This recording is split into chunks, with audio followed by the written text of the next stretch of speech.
Well, there goes the neighborhood. Good morning, everybody. What? Oh my God, my biggest fan, my beloved, wonderful wife is here. Oh, you okay?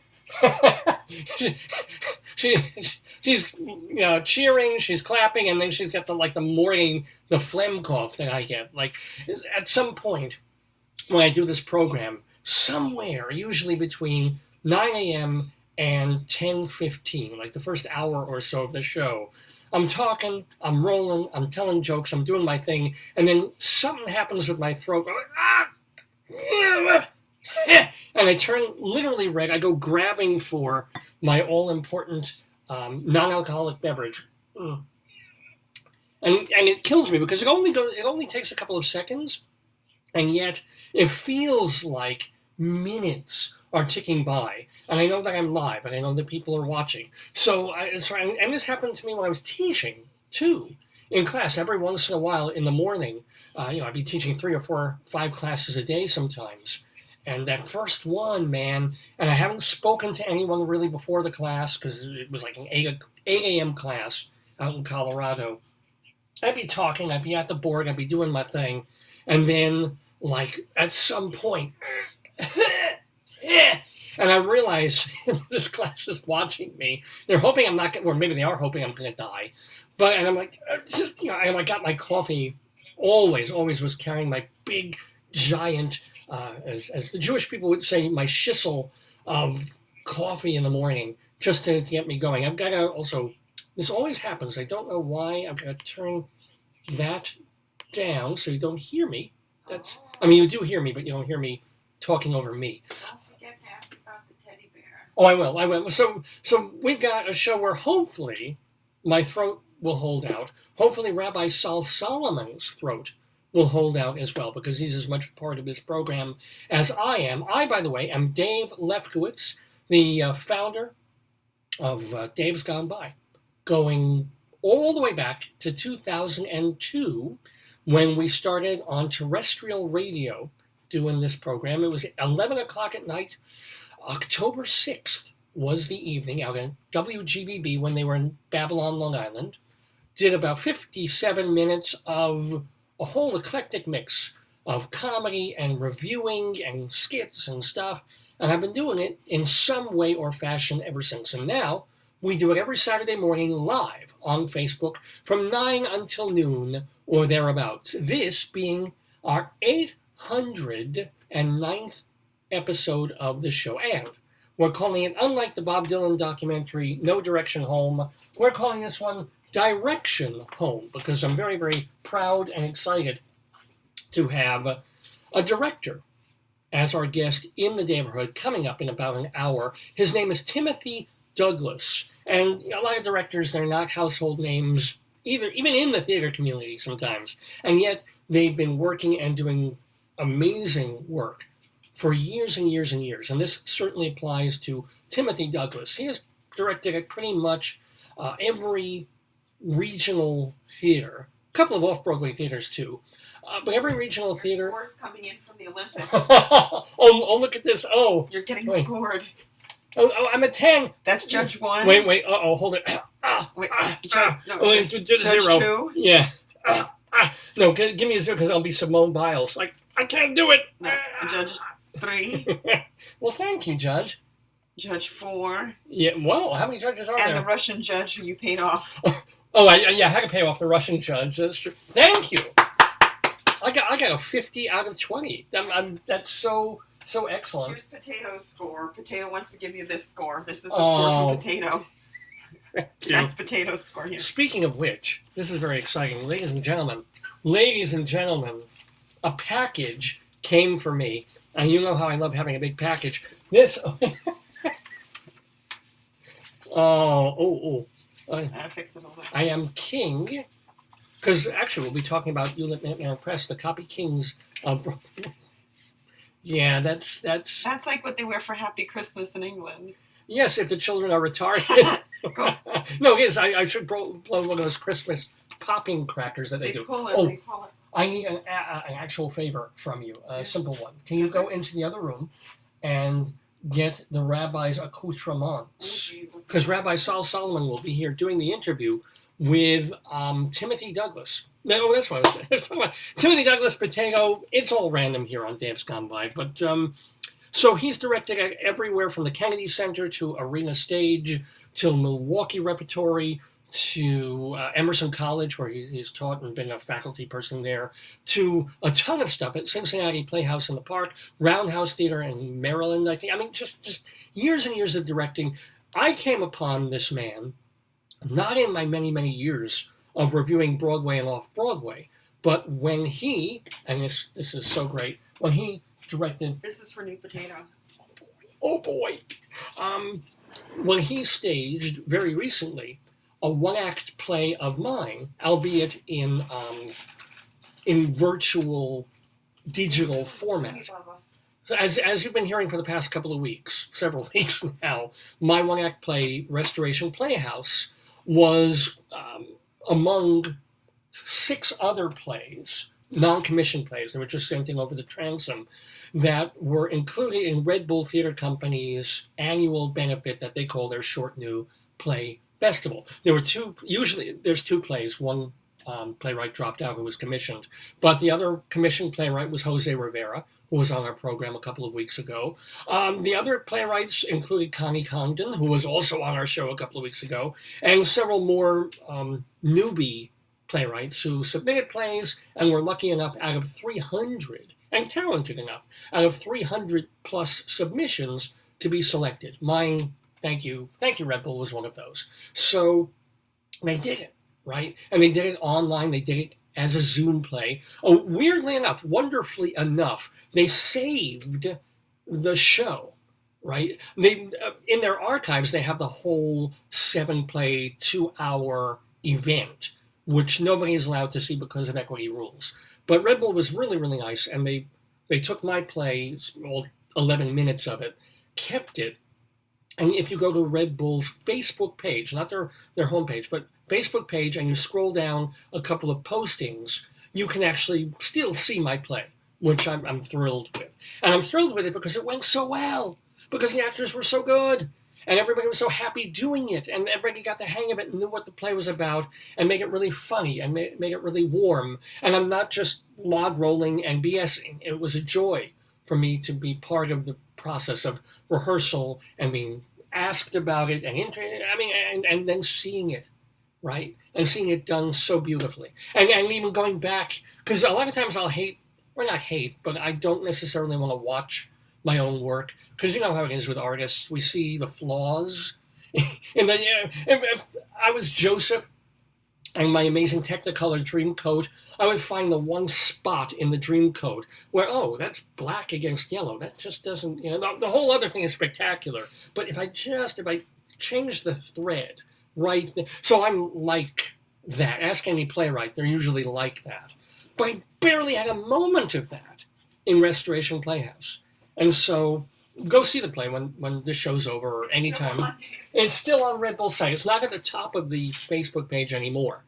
But if you scroll down like 2 postings, it's there on Red Bull Theater's Facebook page. Do you have your light on? Your ring light?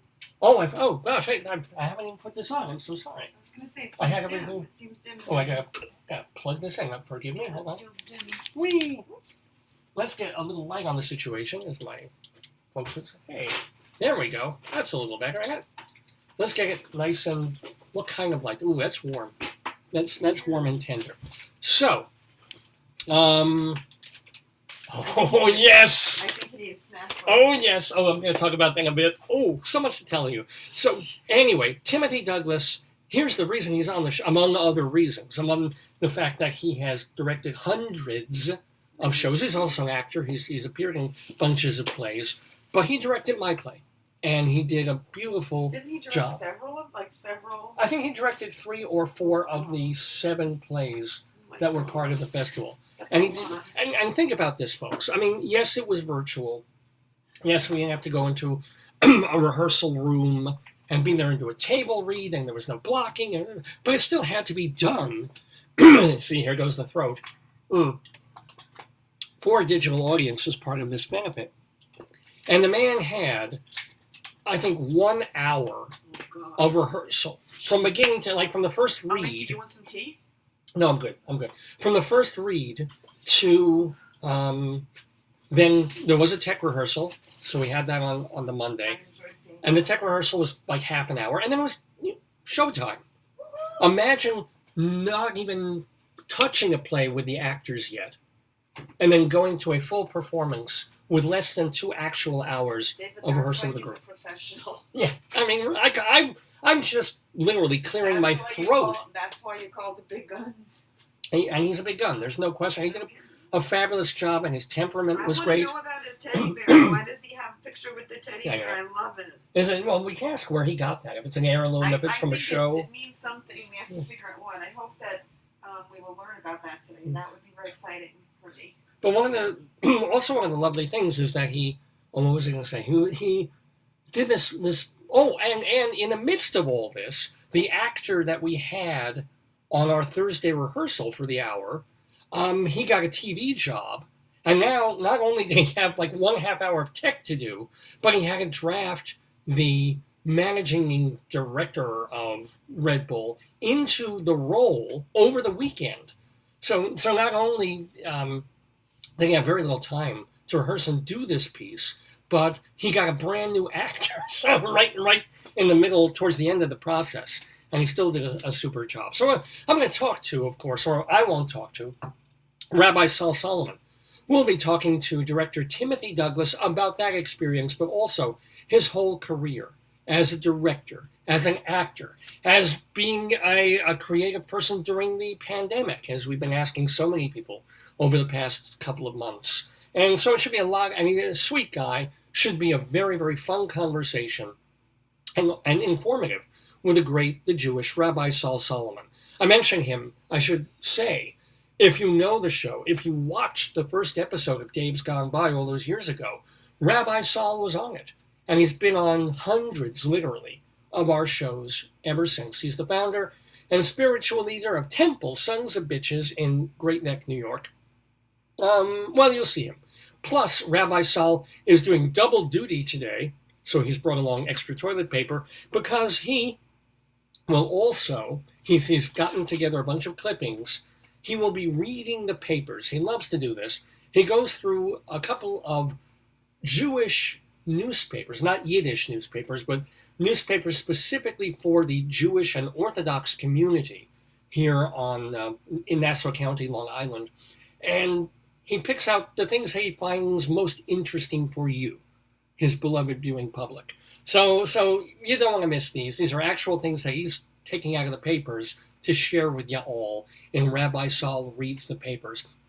And speaking of actual items, don't forget we also do Greeley Crimes and Old Times. And this is where we have a segment that comes straight out of the pages of the Greeley Tribune newspaper. It's a long-standing 100-plus-year-old paper in Greeley, Colorado, in northern Colorado, where every week they have 2 different wonderful columns, both hilarious, both absolutely based on true things. The first is based on a column called Top Log, which is police getting phone calls with the dispatch of Weld County Police Department, getting phone calls from people who notice weird stuff going on in their community, and they're like, help, police, this is happening. Most of the time, there's no need to call the police about these things, but they do anyway. It's public record. It goes into the papers in the column Top Log. There's also a column put together by our friend Mike Peters, who goes through Greeley newspapers 100 years ago and finds the most goofy, nostalgic, sweet, funny, ridiculous items that were actually published in what was then called the Greeley Tribune Republican. Well, we mix those up together in Greeley Crimes and Old Times, and we do those every week as well. Also, on this episode of Dave's Gone By, just when you thought it was going to be a wonderful show, we do have the Colorado Limerick of the Damned, where every week I do a short, horrible poem about some place in Colorado. This time we're going to Eckley, E-C-K-L-E-Y. There's an Eckley, Colorado. It's going to be on the quiz. Did you say it when I would. I haven't even done the quiz yet. Yes, and finally, last but certainly not least, we will have our weekly Today Yesterday trivia quiz, and this has to do.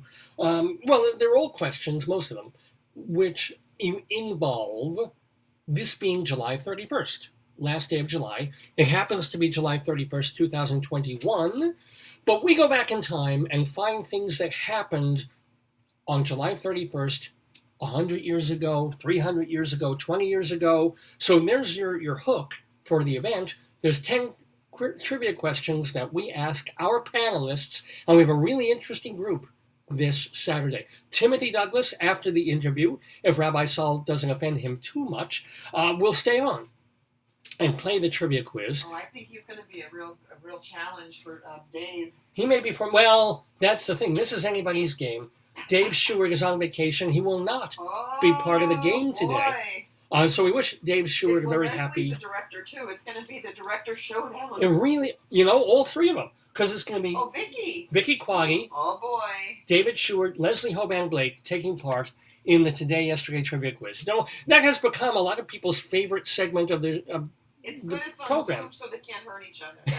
It's true. I'm happy about that. No, but my monologues, Colorado Limerick, they want I the interviews, I think everybody likes everything, but I think in a pandemic they like to see a group of people having fun because we don't see that. Yeah, So that's it's true. like a rare, Well, that's why people watch porn, but That's a different, honey. That's very a different different, kind of fun. rather. Anywho, so there's the show. We're calling it Direction Home in honor of our upcoming guest, Timothy Douglas, and that's going to be what's on the program. Let's talk a little bit before we get to Greeley Crimes and Old Times for this episode of the show. Let's see what we've got here. What do I want to tell you about? Okay, so first of all, if you watch this program, I have a fetish, what would be the word? A predilection for an addiction to... I'm not going to go and tell the whole hernia story, but suffice it to say, 23 years ago, I sustained a herniatic injury. Well, it was genetic, really. I didn't injure myself. I just had a really bad hernia. And so, as a gift to make me feel better, my wife and her mom got me, as a joke gift, a cute little stuffed potato toy. Which I thought, hey, this is really cute. And then we got another one. And then we got another one. And then we got another one. We brought out the bin. I probably have close to 500. I don't know. Because it's not like I get one every week or every other week. I hope I do. So here we go. In the mail, courtesy of eBay, the Bay of E, what I am expecting is a brand new addition to the potato family. Ladies and gentlemen, won't you please welcome... Wait, I'll do the drum roll. I should have done this more on camera. Yeah, but I don't want to show our address here, but here we go. Ladies and gentlemen, the arrival, the birth... Ow! Oh, God! Open the uterus! All right, here we go. Push me out! Hello, world! I be born and made it. Look at him. Oh, look at him. Look how cute he is. Oh, he's got... he's like me. He already has nostril hair that's sticking out. His tag, as you can see, it's a rather old and desiccated tag. It was in the friggin' bag for 4 days. I know, I'm sorry, Potato. When we held him, we waited. I held back from opening him because I got him earlier in the week because I wanted to do it live on the program. A brand old, from 1996, beautiful Toy Box Creations, vegetable friend potato. Let's give him a spin. Joyce has been watching that, the new version of Project Runway that they call, what is it, Cut something? Cut? Oh, making the cut. Making the cut, that they're doing it now on Netflix. So let's see if Potato makes the cut. Let's see. Look at the size of that ribbon. He's not wearing any clothing, hence hard to judge his clothing when he doesn't have any. Well, he's got great fuzz. Look at the fuzz on this. Look, he's got his tags, his papers. Here's his vaccination certificate. And he does have a little bit of odd loopage here. If you can see the tag, a little bit of stray threading. So he may need a little bit of plastic surgery for that. But otherwise, let's check the front. Let's see. The eyes are not as askew as most of them. So he doesn't have the side eye, the lazy eye. He's kind of almost normal. This eye's a little bit out of whack.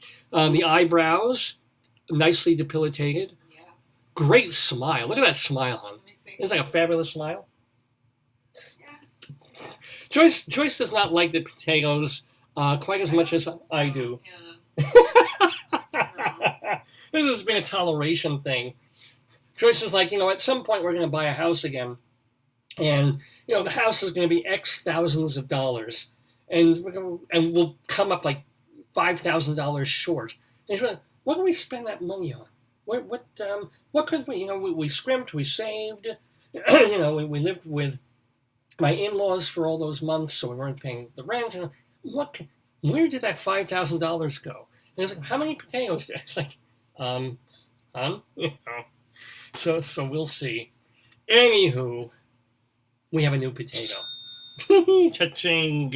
Also, this has been a tremendously exciting time in the sense of, and it was last week, I just ran out of time to talk about it, but we have a close friend of ours who lives in New Jersey, and I do feel sorry for her for that, but she lives in New Jersey, and she is of South Asian descent. As a matter, I can say the name because she was a guest on the program many years ago talking about taxis. Just say our sister. But she is our sister friend, not biological, but and she's South Asian, and she's in Jersey, so she goes shopping in places that it's not your local. She'll go to Target and Walmart and to your local grocery stores and all the supermarkets, but she also goes to these really cool, special places, the ones you'll find in more ethnic-y neighborhoods, right?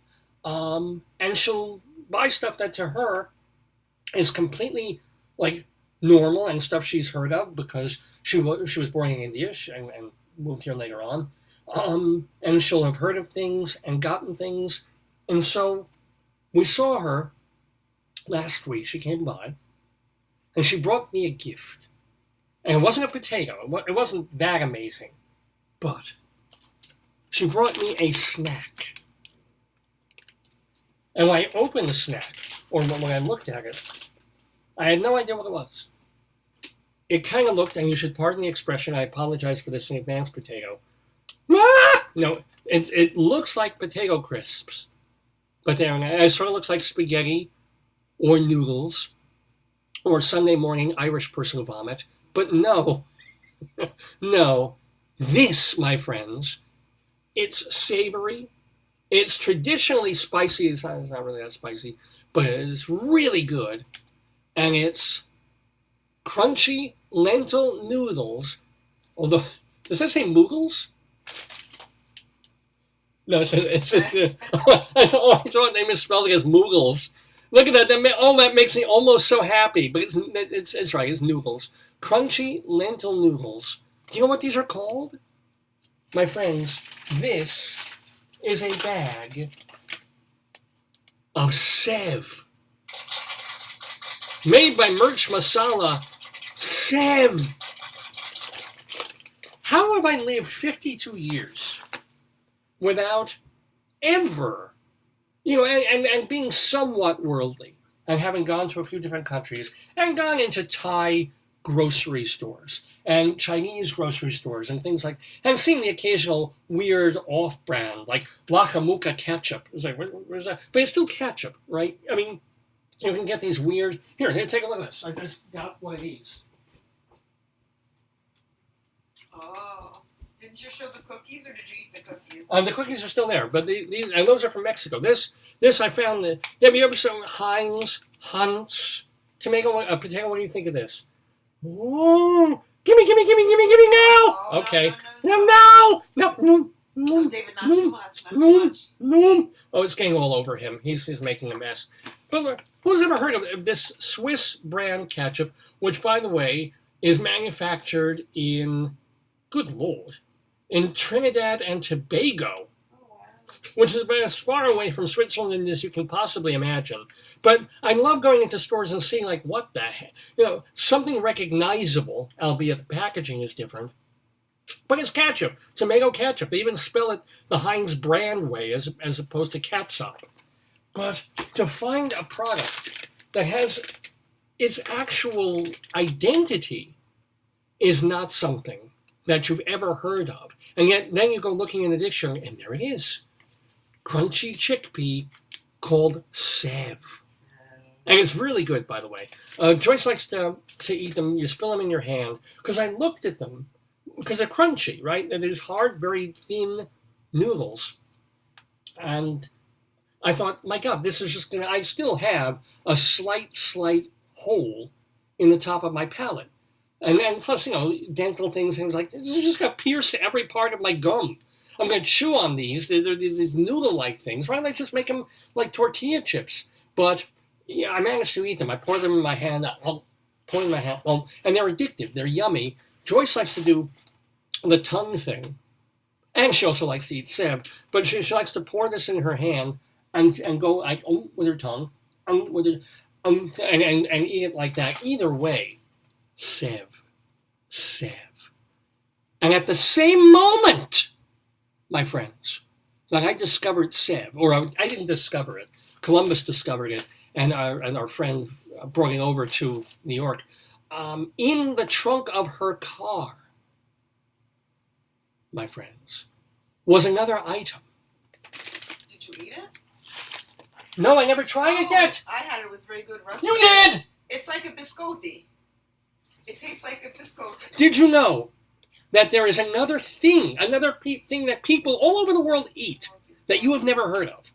And it's called rusk. R-U-S-K. R-U-S-K? I'm DL. Rusk. Like Dean Rusk, whoever that was.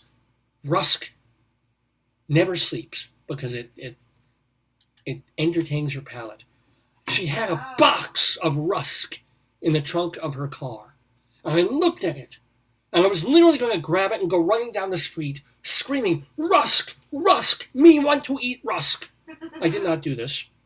Although I intimated very clearly to her that if she ever comes back here, she's going to bring a box of rusk to me so I can try this. And then I looked it up, and because it looked sort of like a box of bread rolls that were all stuck together.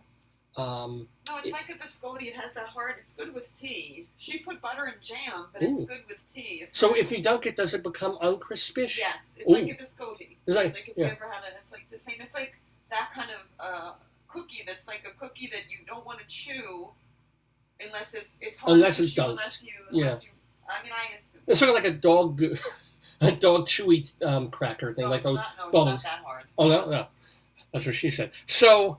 And then the thing about rusk also is I looked it up and I said, what is rusk? How have I never heard of this? It's really something that's based on another item that doesn't exist anymore.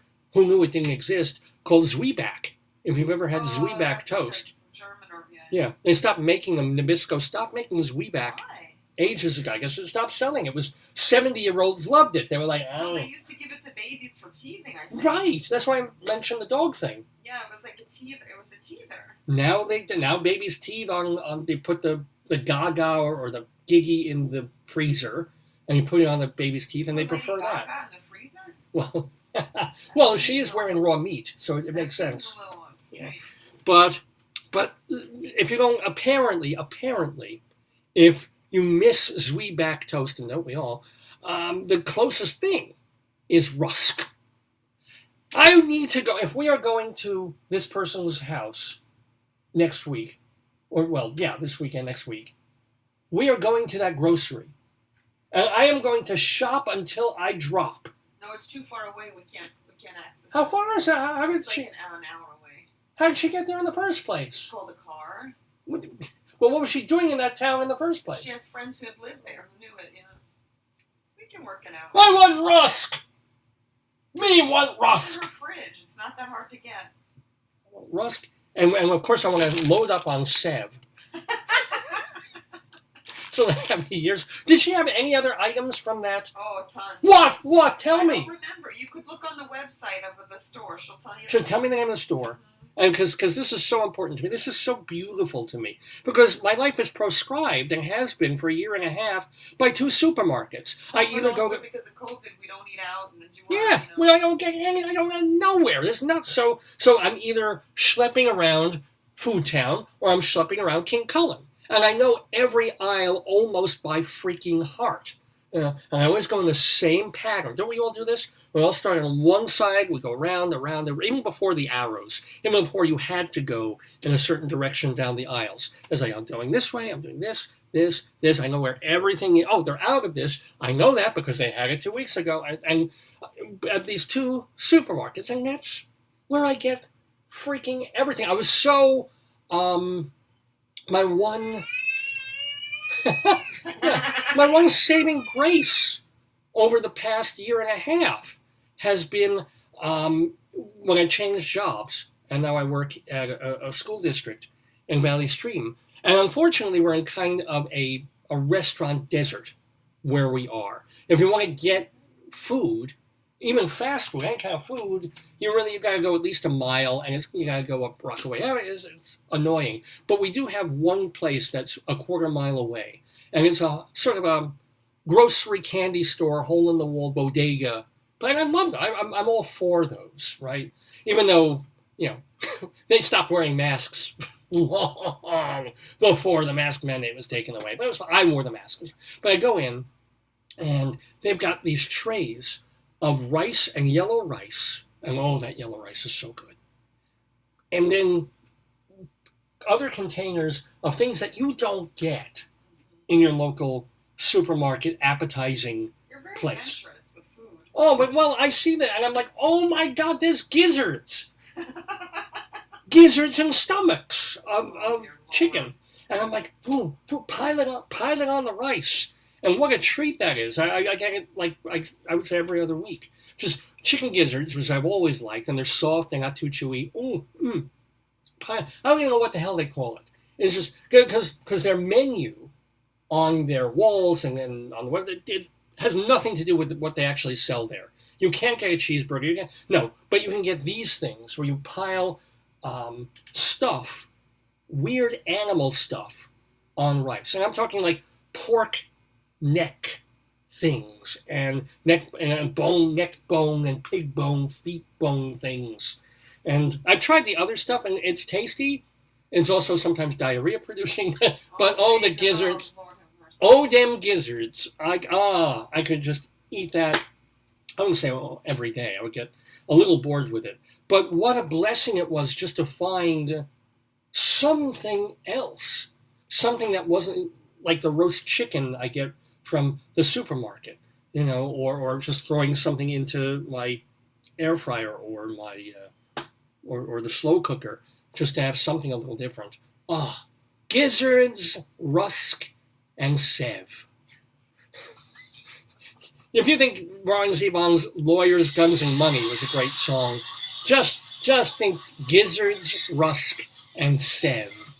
Good. And it is good to be with you on this Saturday morning, July 31st, 2021, for the 809th episode of Dave's Gone By with me, Dave Lefkowitz, my darling and adorable wife, Joyce, with Timothy Douglas coming up, with Vicki, Quade, and Leslie Hoban Blake joining Timothy Douglas to play the Today, Yesterday trivia game. We'll have Rabbi Saul reading the papers. We'll have our Colorado Limerick, and we will have Greeley Crimes and Old Times. But also, let us not forget to thank the fine folks at Hewlett Minuteman Press, the copy kings of Broadway. Since the mid-1970s, the Torong family, let me just peel this off here, the Torong family has owned and operated the franchise of Minuteman right in the heart of Hewlett, Long Island.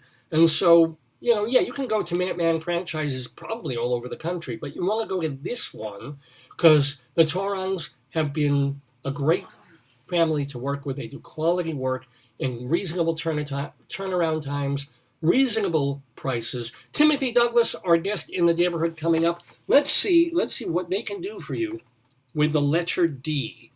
Date stamps, decals, desk signs, desktop publishing, die cutting, diplomas laminated, door hangers, and of course, drinkware. That's just D for all the stuff that Hewlett Minuteman Press can do for your company. They also do silk screening of logos, copies, DOI, black and white, color, special paper, special size paper, banners, balloons.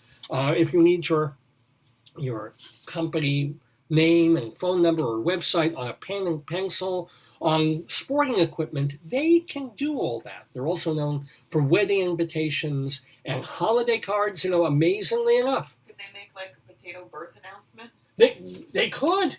They could do it on potato peels. Wow. Potato skin. They could make an announcement to show that a potato is going to be born, just as our newborn. Uh-oh. He's a little colicky. Hold on.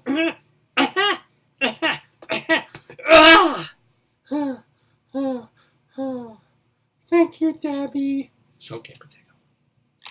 Go sleep. I love them when they're that age. They fall right to sleep. So, Hewlett Minuteman Press, if you tell them that Dave sent you from Dave's Gone By, you get 10% off any job, big or small. Really, give them a call, 516-569-5577, area code 516-569-5577. Hewlett Minuteman Press, they are the copy kings. So much to do on this Dave's. I want to talk so much more about Sev and Rusk. And when I start finding more of these kinds of items, my friends, I will share all of them with you. But Sev is very good. I haven't tried the Rusk. She could have saved me one piece. One piece of Rusk. It's in her fridge. It's there. It's still there. Yeah, it's still there. It was like 3 weeks ago. It's going to be like good. No, It'll be green. No, it's like. Well, yeah, it's a cookie. Yeah, that's right. It's a desiccated cookie. It's got no water in there or moisture to spoil. All right, I expect a Rusk biscuit the minute we step into this person's house. I do.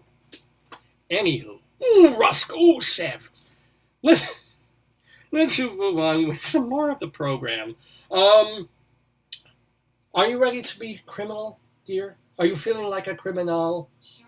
Oh boy, so am I. So let's begin criminality with a segment that we like to do pretty much every week here in the Daverhood. It's based on columns that are weekly and strongly in the Greeley Tribune newspaper. Let's show a classic headline that we always show. This is real. Greeley Tribune has Coplog as well as 100 years ago. We mix them up together in a segment we call Greeley Crimes and Old Times.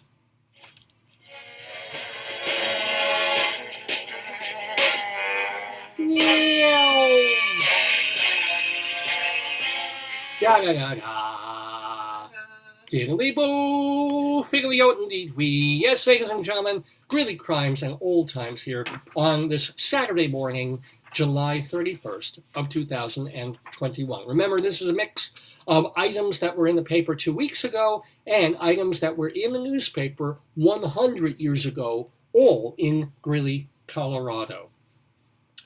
A man on 9th Street called... Oh, wait a second. Uh-oh. Yeah, I don't have my... The phone? Oh, the telephone thing.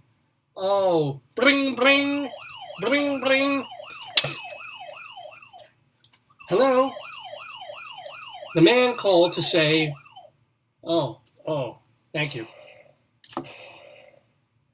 Yes, he called to say that a man pooped on his property. It's one thing, I don't understand how that, I understand how people who have to pee will find a little spot, they'll jump out their men. Maybe people can't hold their number two. But maybe it's not, it's like bad number two. Maybe. So you run into a person's yard. Maybe they ate something like you did, something bad, and then they get bad tummy. Right, and so they're so urgent that they're like, which yard? Or maybe it's a statement. Well, that's what I'm wondering, yeah. Because if I were looking for a yard, I'd also be like, okay, which has a nice tree with big leaves? Yeah. Because you figure... Or sometimes, like, when they put doggy doo-doo on your doorstep, it's like... That's something else. Or a horse head. Yeah, that's right. What about a potato head?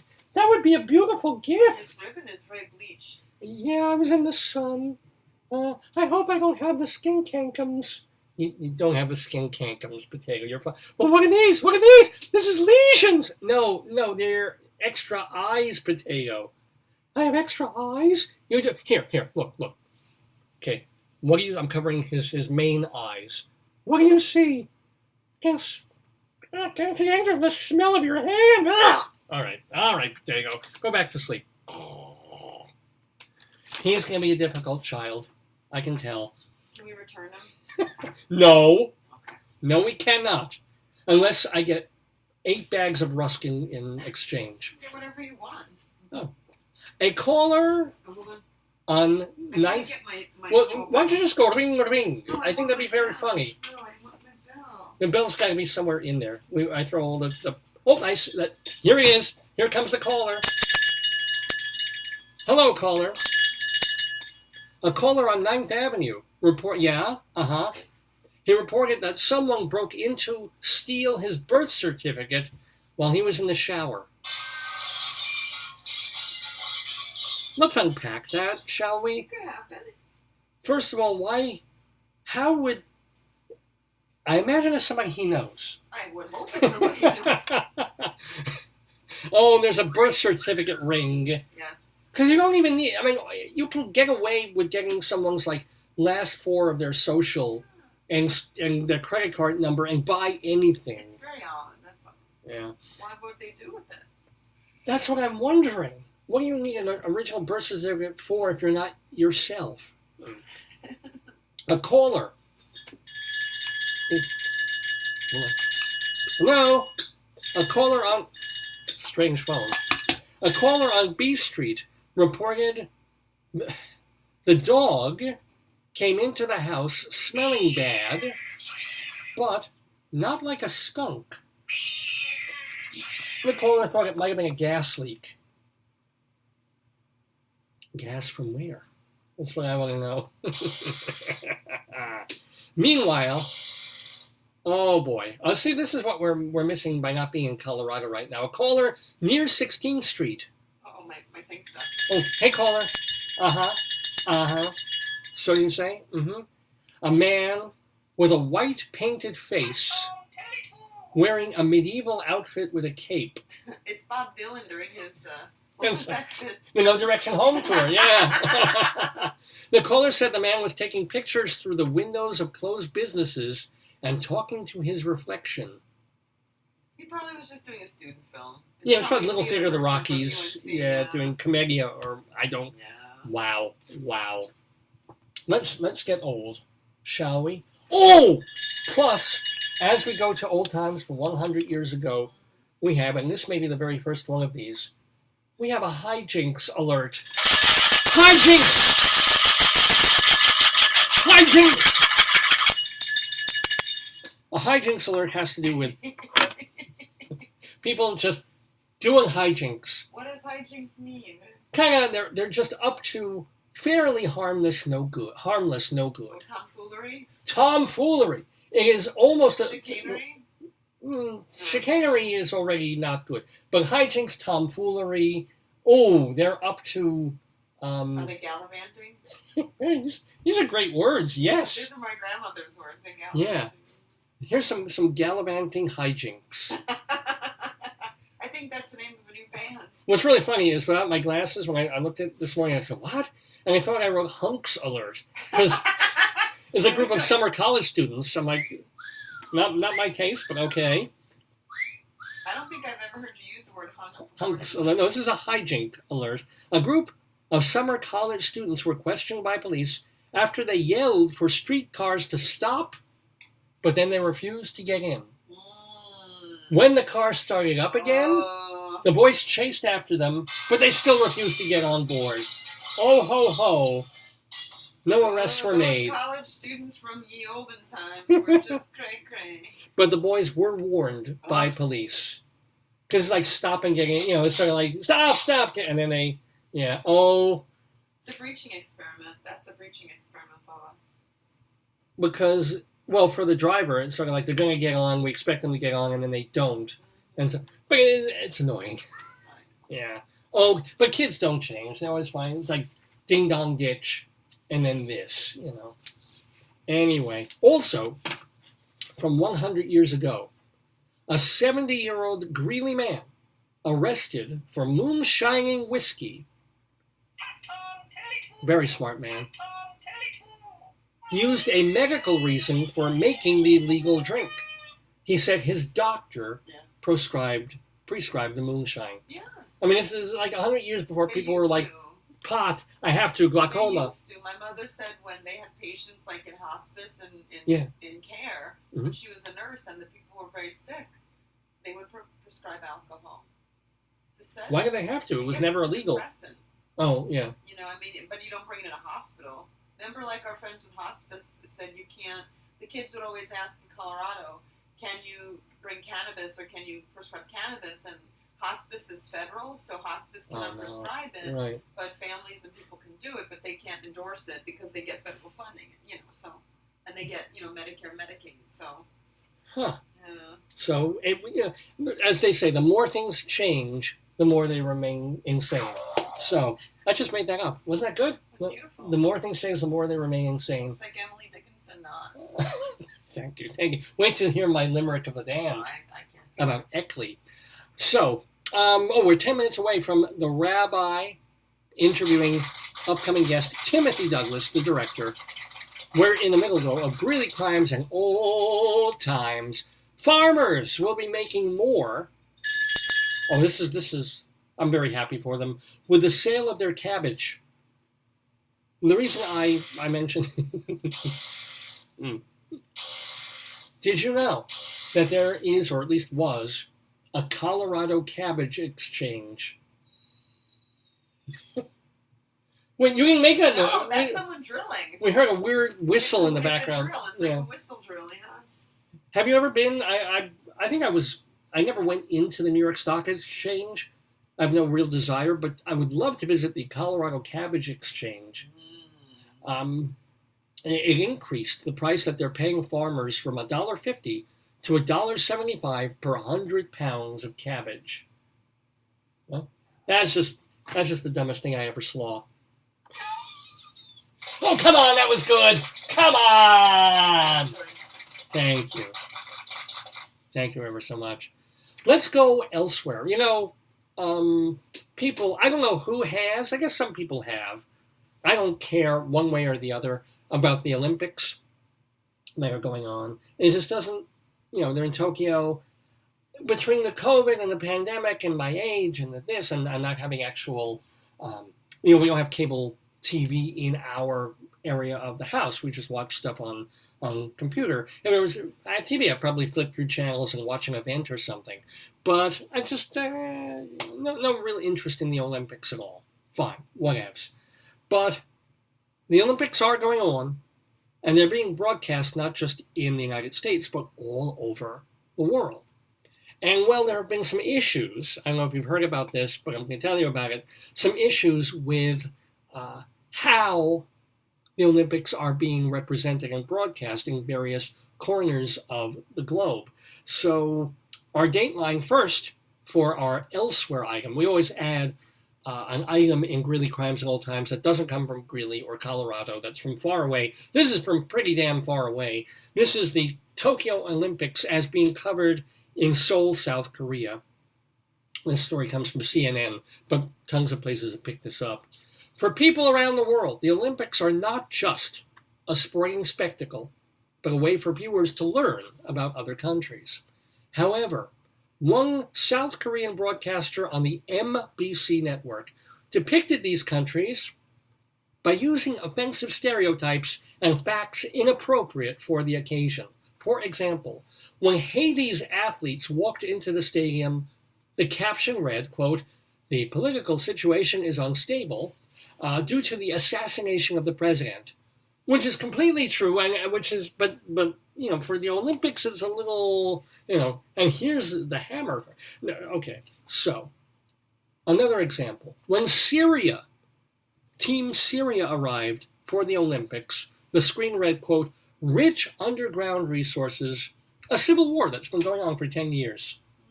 Okay, these are all true. I have no truck with that. I think that's totally fine to post these. However, another NBC caption described the Marshall Islands as, quote, once a nuclear test site for the United States, and when Ukraine's athletes joined the parade, NBC showed an image of the Chernobyl disaster.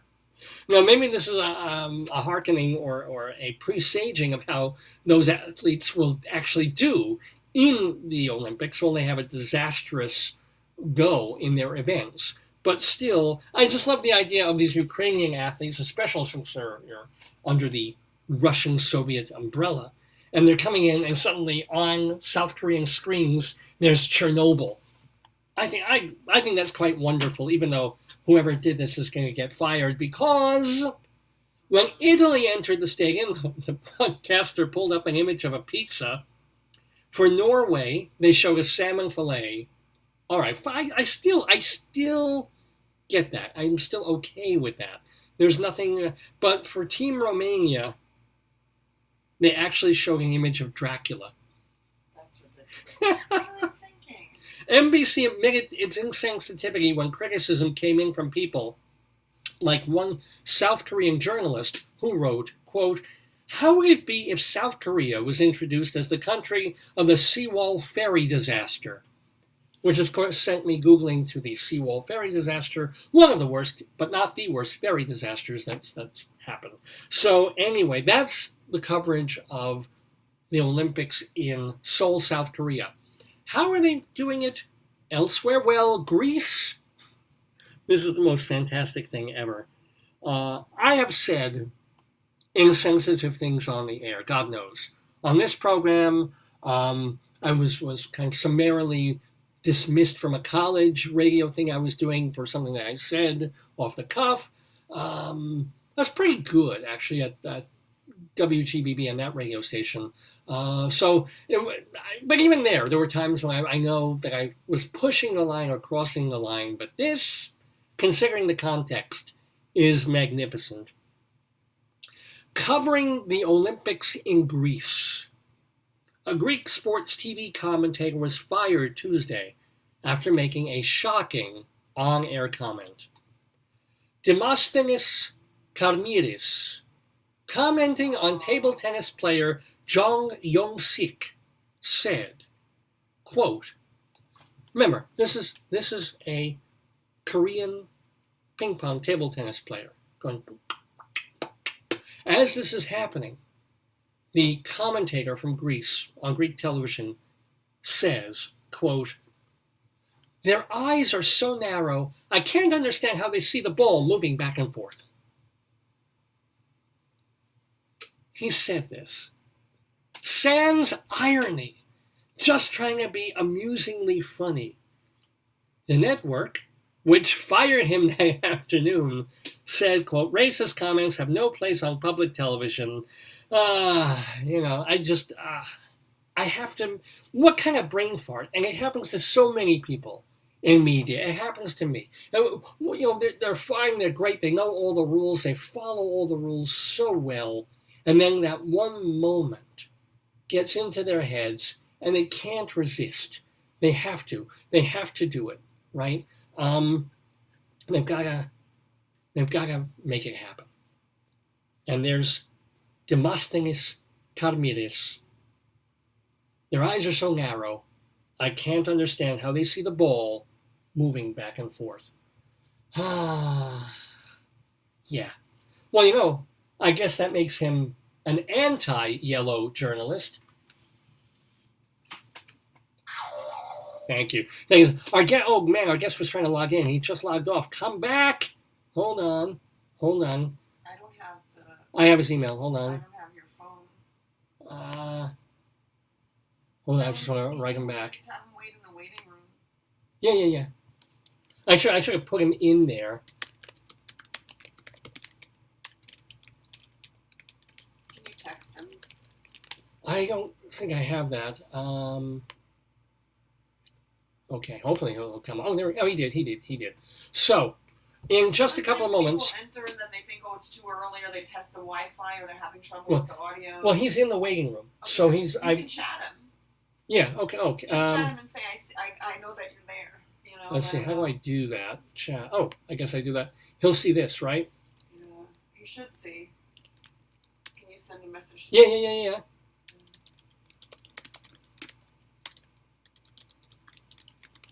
Cool. He'll hopefully see. Because I don't know if he can actually hear the show, etc. and so forth. While I'm. Can you, when you're in the waiting room of a Zoom thing, you're not part of anything, right? No, but he could hear it on Facebook. You're not part of it. He's not part But of he it. can be No, listening. You can't. That's cool. You're waiting. It'll say you're in the waiting room of so and so. They'll let you in shortly. Yeah, because he's waiting very patiently, and thank him. Typical, like, serious, he shows up like 10 minutes early. He's ready. He's ready. Yeah. I So, hope he has this teddy bear. okay, we'll ask him. We'll ask him I this show. hope Well, he has the teddy bear. make sure, well, Rabbi Saul Solomon will be interviewing Timothy Douglas in just a couple of minutes. Let's finish up Greeley Crimes and Old Times. I'll bring Rabbi Saul in. He'll introduce Timothy Douglas, and we will be, as they say, off to the races. So let's do one or two more items of Greeley Crimes and Old Times. For example, let's get modern criminal again. A man on 4th Street, there's no phone call. A man on 4th Street found a kitchen knife in the grass and said it had something on it like peanut butter. If you find a knife in the grass and it's covered with a brown substance, it's probably barbecue sauce. Oh, that could be. Oh, your head went to a totally different space. Okay. Oh, a caller. A caller on the 1300 block of 29th Street Road reported having an armed nuclear weapon. Okay, in that case, I would send the police. I would probably notify authorities. An armed nuclear, unless it's Kim Jong-un. He has been known to visit Colorado. Like, where would you? Well, he was missing for a while. Maybe that's where he went. Armed nuclear weapon. Missing, he's got it near the egg and I. Not my egg and I. Not my fave. Well, whatever they call or it, egg Doug's, circle now. Not near my Doug's. Anywho, I think we can end on that. Ladies and gentlemen, that explosive item finishes this part of Dave's Gone By, our Greeley Crimes and Old Times here in the neighborhood. So, coming up in just a moment or two, Rabbi Saul Solomon will be chatting with director Timothy Douglas. You don't want to miss it. He'll be right there. Mr. Horace Greeley was no fool. I'm sure that you'll agree with me that Greeley was no fool. What he is getting at is that Mr. Greeley was no fool. Yippee-yi, yippee-yi, yippee-yi-yi-yi, yippee-yi, yippee-yi, yippee-yi.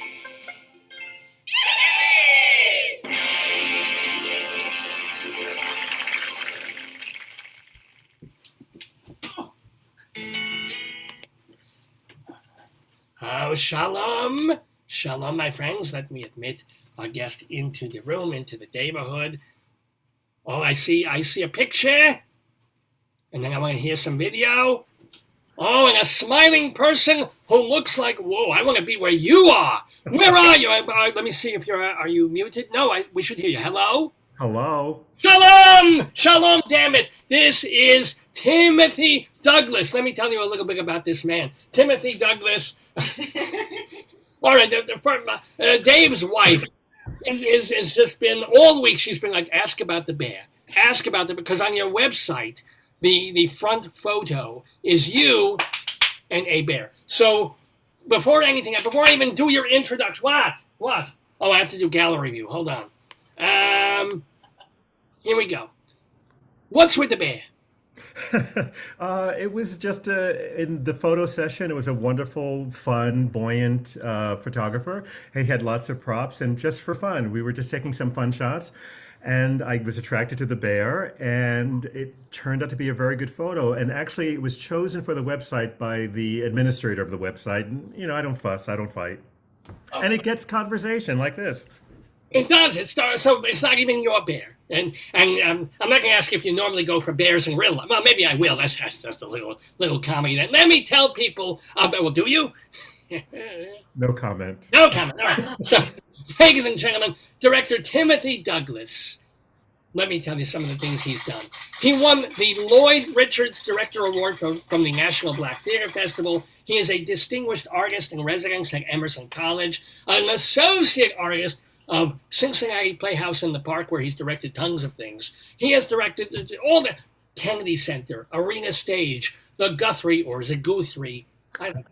Guthrie Theater in Minnesota, Berkshire Festival, Steppenwolf, Utah Shakes, because it's built on a fault line. Ladies and gentlemen, Timothy Douglas has staged the world premiere of August Wilson's Radio Golf, when that was at Yale Repertory Theater, which is probably where you met Lloyd Richards. And he's taught at USC, at DePaul, and Doringo and DeJohn. Plus, he at the New Zealand Drama School. Who knew they even had theater there? Ladies and gentlemen, also, he's getting ready to direct a show at Emerson Stage in Baltimore in late October. We'll talk about that. Plus, most important, because all the other stuff is shit to me, but the important thing is he directed Dave Lefkowitz's hilarious one-act comedy Restoration Playhouse for the Red Bull Theater Company's annual Short New Play Festival. He did a fantastic job. So it is an honor for me to welcome Timothy Douglas into the neighborhood. Shalom, Timothy. Hello, how you doing?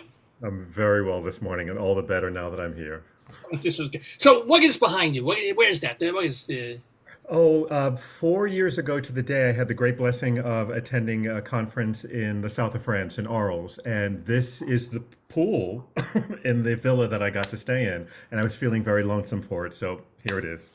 Wow. It's good to be a director. I mean, it's been you've been doing this for now, what, 30-something years or even longer than I that? just clocked it at 24. 24 Only years. 24 years have been, or you were an actor before then? Yeah. And then, so were you ever day jobbing, or right out of college, you've just been doing theater the whole time?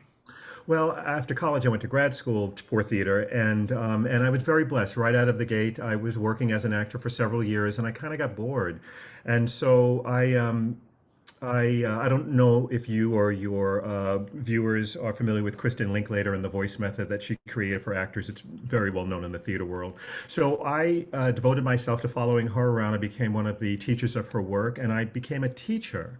And while at USC, I had to direct a play as part of my tenure responsibilities, and somebody saw it and inferred that I was a professional director that was brought in and offered me an opportunity to develop my directing career. And being the adventure junkie that I am, I did not say no, and lightning struck. And 24 years went by like that. Well, wait, you don't strike me as an adventure junkie. Are you really? I am. Because you have such a kind of a gentle presence, like, oh, wait, the set fell on someone. We're okay.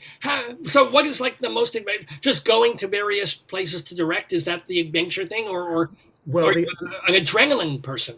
yes, but the idea that someone saw something in me, saw a director, and it was the last thing on my mind, and yet I thought, well, that seems kind of exciting. It looks like it could be fun. So I took that leap. But in taking such huge leaps, I've learned in my life, you have to stay calm. Gotta stay focused. So I will never. I don't even understand what calm is. I had it removed from my Hebrew English dictionary, which is no point in having it in there. I never use. So let me ask you though, and I am curious about this.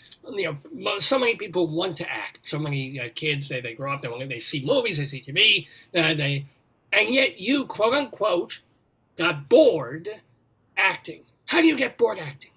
Well, that's really not the right term. What I realized, and it was during a performance in the middle of a run of a play that I was in, I had this revelation. I started acting when I was, in school, and really I was attracted to language and having to solve it and make sense of it, because where I grew up and how I grew up, there wasn't a lot of hope for me. People didn't think there would be much of a future for me. And so I was able to lose myself in books, and then that extended to drama club after school. It was a way to express complicated feelings that I had that I didn't have the words for. It was immediately gratifying. And so I was on that ride.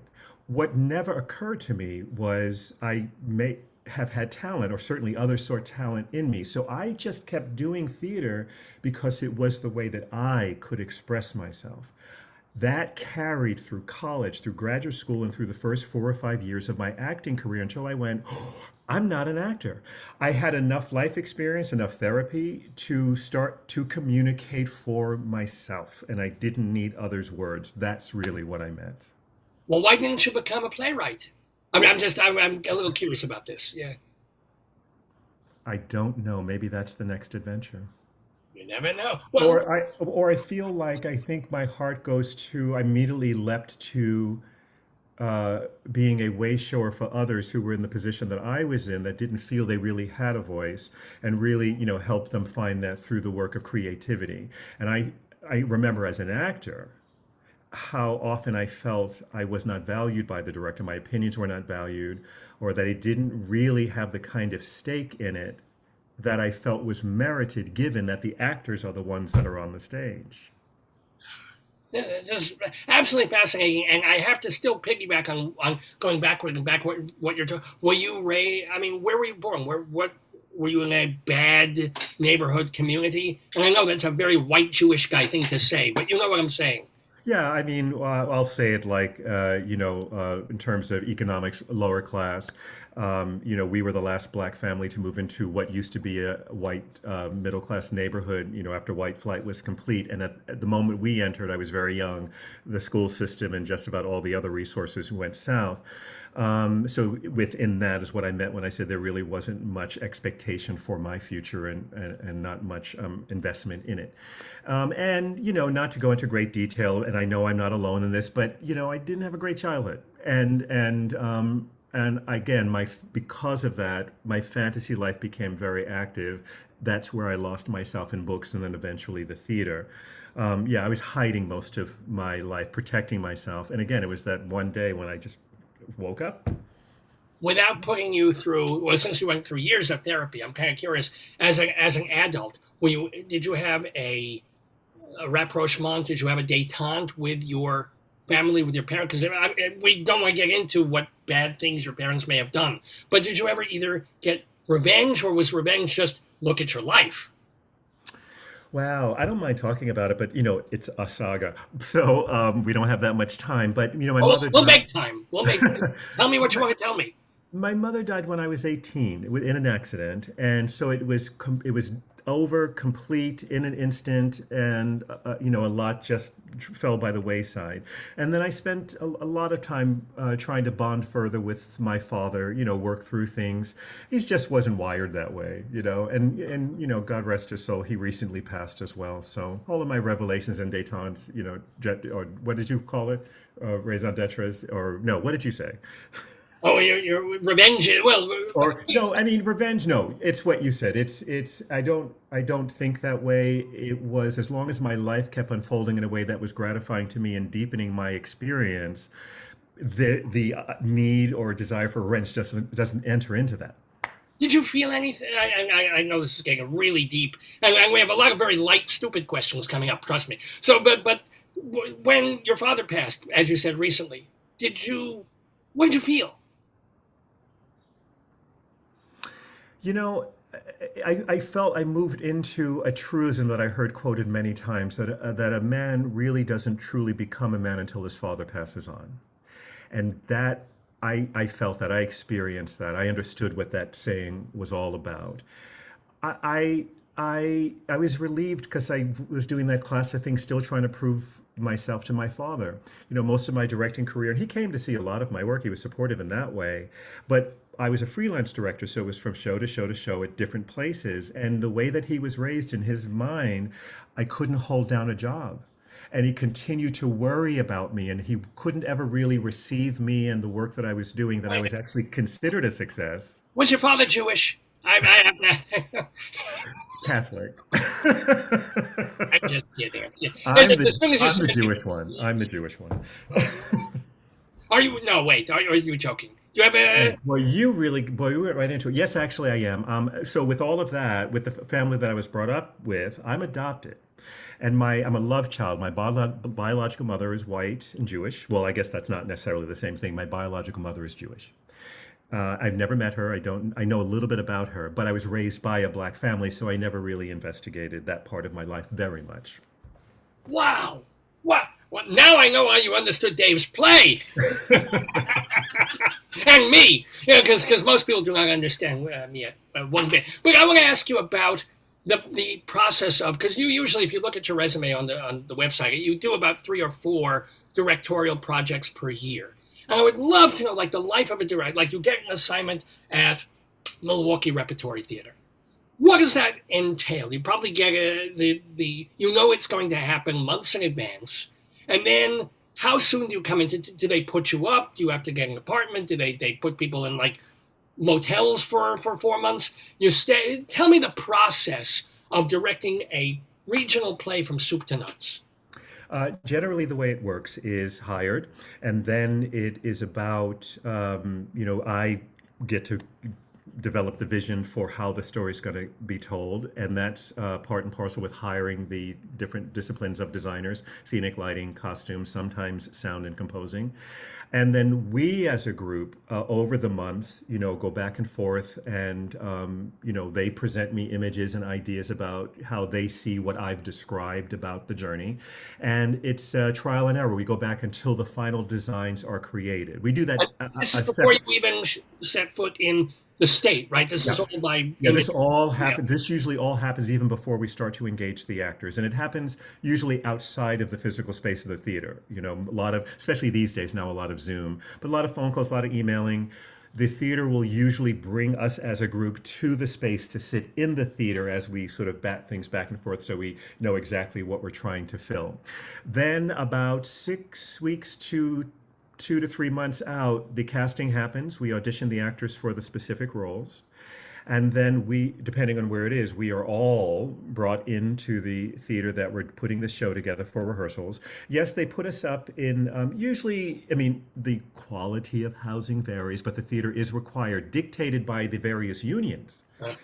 That they provide us a standard of housing. Usually it's a studio or 1-bedroom apartment within a reasonable distance of the theater.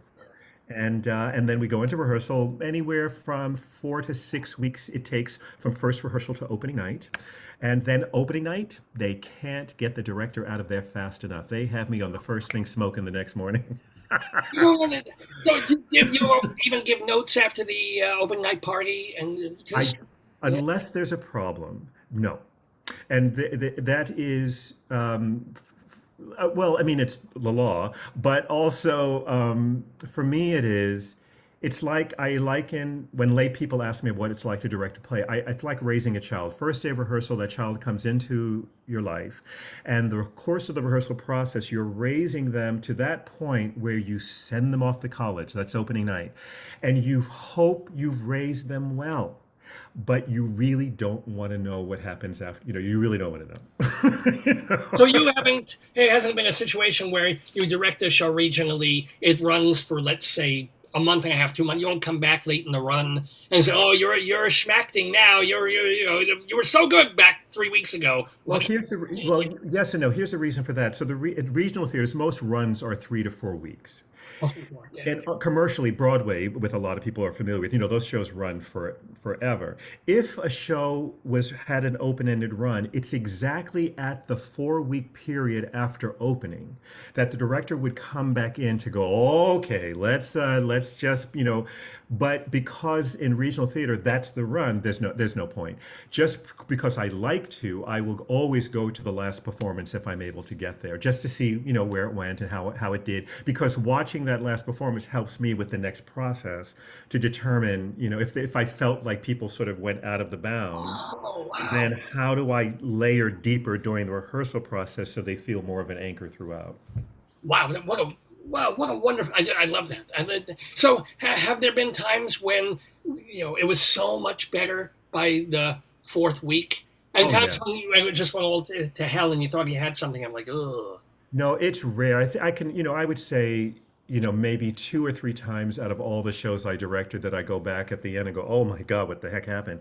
But in all of those cases, there was something extraordinary, either something personally going on with the actor that just distracted them.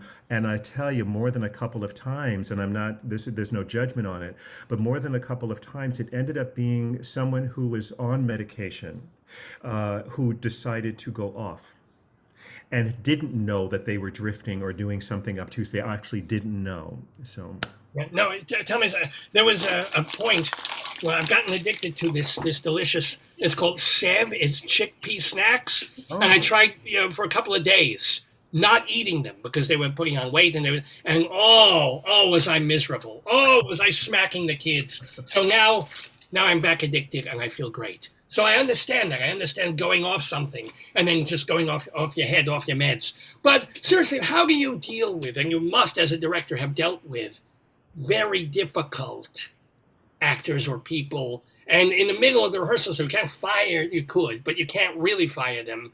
What do you do? I try to talk, I really have a private chat, and I first I try to do it through the work, and I ask and I listen, because maybe I'm not hearing the actor accurately in terms of the feedback they're trying to give me about how I best can help them. And if that kind of hits a stalemate, then it becomes a private conversation, and we just see it. I'll just be very real, and it's something akin to, look, I'm very clear that you are confident in what you're doing, but I can't read it. I don't know what it is. So I need you to help me. If you can just talk to me, tell me what you're working on, maybe, and so I can maybe get in there a little bit or clarify some things. And so that has gone well most of the time.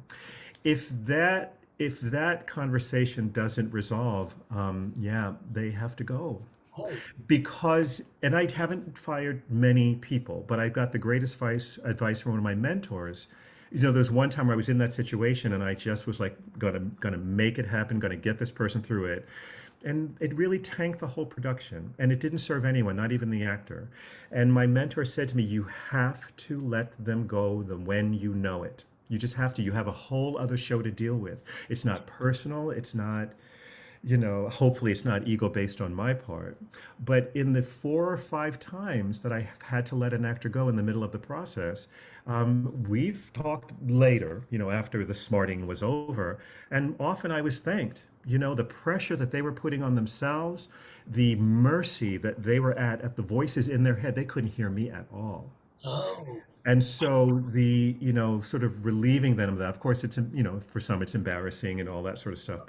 But once the time passes, they really see, wow, it would have been much worse if I'd stayed in the show, Or they'd stay. Yeah, there are creative differences. But let me also have you seem like a director that will look at a piece and will really you'll want to get the author's message out there and make it very clear to audiences. And you're not a director that's going in there and deconstructing and really going avant-garde and crazy with it. Have you always been on the same page with playwrights when you're doing new work?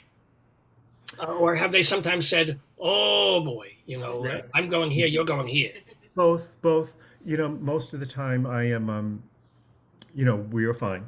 The communication is constant, and some, I'm usually, if I'm seeing a different way of looking at it than they had intended, usually the goal is at least we understand each other. And often the playwright will take the risk with me if it's veering from what they originally intended. But sometimes they don't, and I do what I can to, give them exactly what they're saying to me, as best I understand it. But there have been times where I understand what they're saying, but my gut is screaming at me. It's just, this is not it. And so, it's tricky. Sometimes can be, and so I've had great successes when I've just said, look, I hear you. I have to do it this way. And have never done that rogue. I mean, I will get, from the playwright, well, I understand, I'd rather you wouldn't, but okay, because they were clear that I wasn't trying to wreck their play. I did love their play.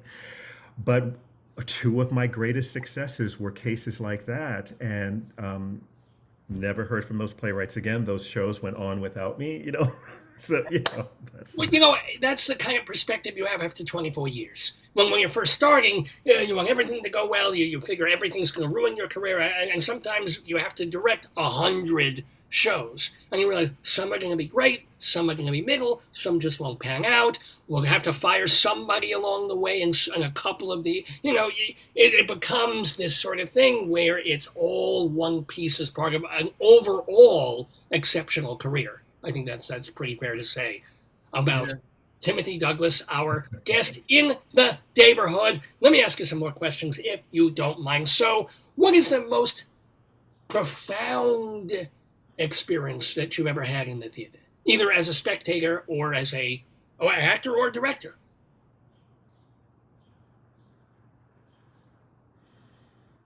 I think as a spectator, I was in the midst of my conservatory training as an actor. It was the original production of Lee Brewer's The Gospel at Colonis at Brooklyn Academy of Music. I had never experienced anything like that before. Just the story, the imagination of setting the Oedipus tale inside a Black Pentecostal church with that just insanely inspiring and uplifting gospel Black tradition that was married seamlessly. So, but you had pure Greek theater meeting pure Black gospel theater. And the impact it had on that mostly white audience. I mean, people were up on their feet for most of the show. And it was the show itself that impacted me, but I didn't understand. I hadn't experienced that theater could do that. Wow. Well, it's actually you can watch the entire thing on YouTube, and I watch it regularly, and it takes me right back. Is Morgan Freeman in that? Yes, Morgan Freeman is in that. Yeah. But for me, I don't know. I mean, it's like, it's like asking a parent who's your favorite child, and maybe there is one, but would you admit it in polite company? I've had many great experiences. I mean, I tell you, man, I'm a big fan of my work. I'm not one of those directors who paces in the back on open. I sit and I'm like, I'm right there.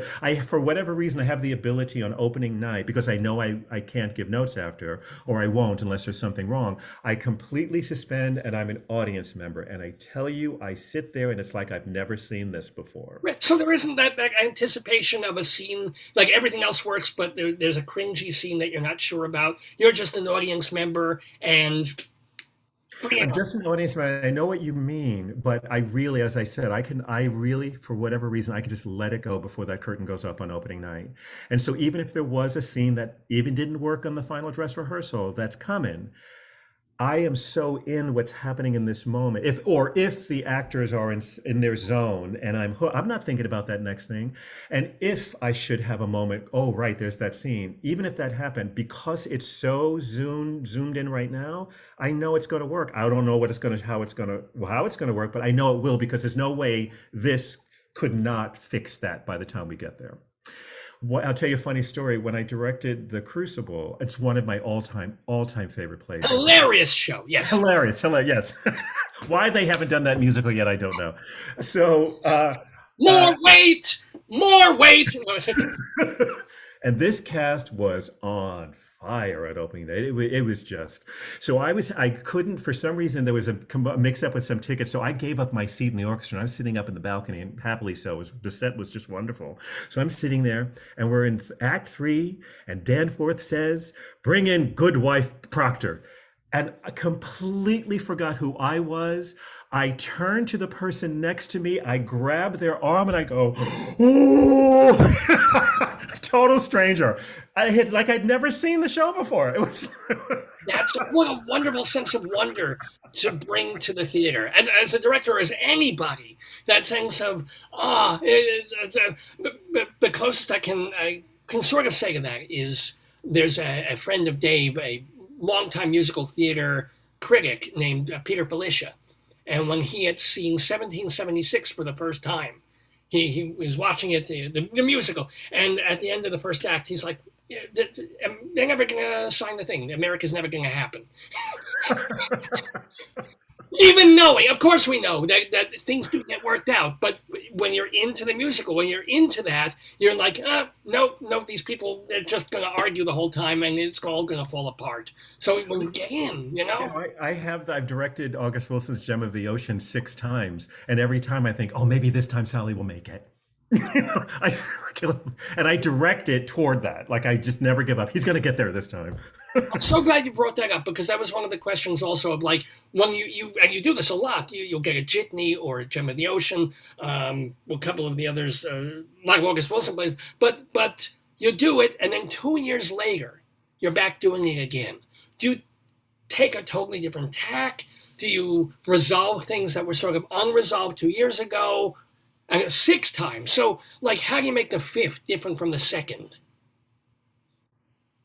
In that way, in my experience, because, as you may have assumed, I have no formal training as a director. I say to young directors all the time who seek me out looking for advice, I don't know. I envy you because you actually know you want to be a director. I've never had that experience before. And so because I'm not wired that way, what I come to understand is the play, even though the plays are complete, they're published and that's sanctioned, and these are all the words we do in this order, they're not done through, or I'm not done with them. So when I go back, specifically Gem of the Ocean, I work with a scenic designer regularly. His name is Tony Chisek. He has designed, I would say, 3/4 of all the productions I've directed professionally. And his designs, I think in many ways, in the case of Gem of the Ocean, I'm still trying to direct the production that's worthy of his design. Wow. So there's always more. Not that I'm ever dissatisfied with what goes up on opening night, but there's always more. And everyone knows that no matter what the profession, everyone after an experience, they go, oh, I wish I had done, oh, I wish I had done. That is very true. And it just sits in me. And so by the time I come back to first rehearsal, I just pick up where it left off on that last, when I did go back opening night. There are times though where I know, like when I did I did 7 guitars for the first time, but I had done so much August Wilson, I knew I could no longer scratch this itch if we set it in a realistic Pittsburgh backyard. I knew I couldn't do it. And so we really did open up that design and toward the abstract.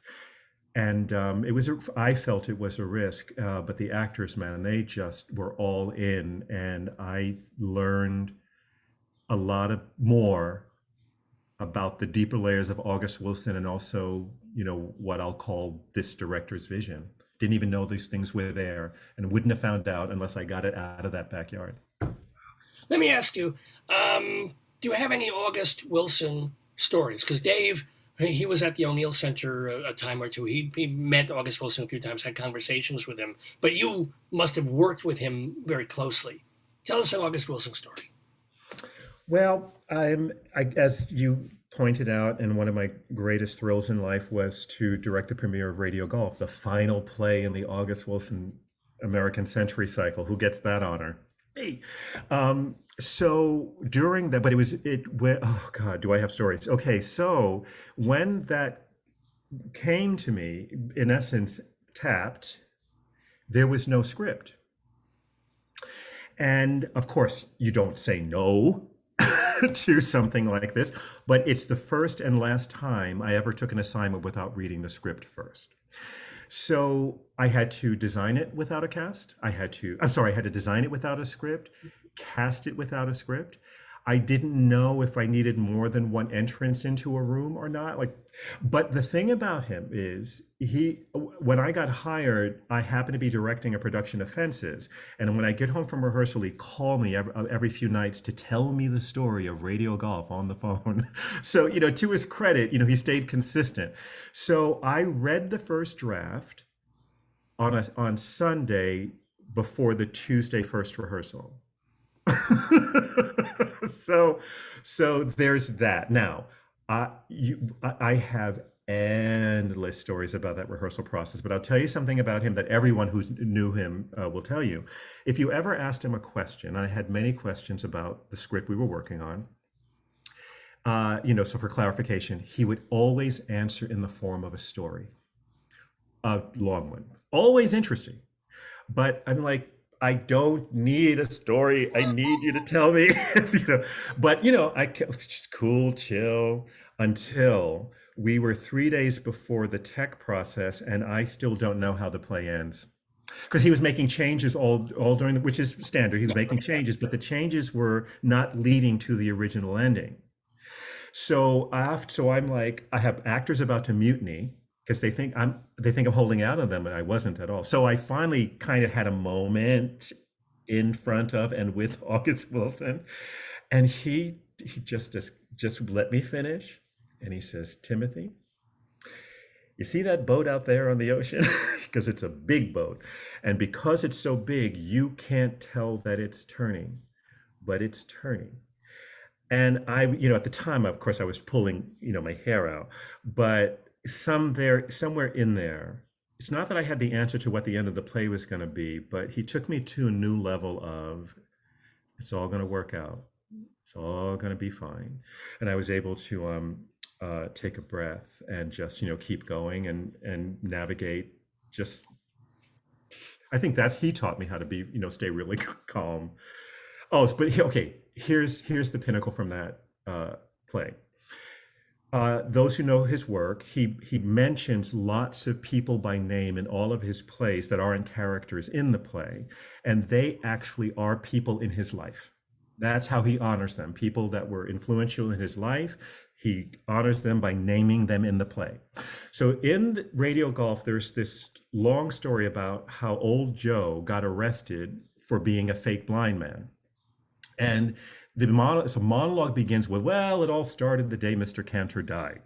And then, long story. So after I had my moment with August, next day he brought in some changes, different scenes, other scenes, but he brought in some changes, and he made a little change to that scene with the old Joe story. And the story now begins, well, it all started the day Mr. Douglas died.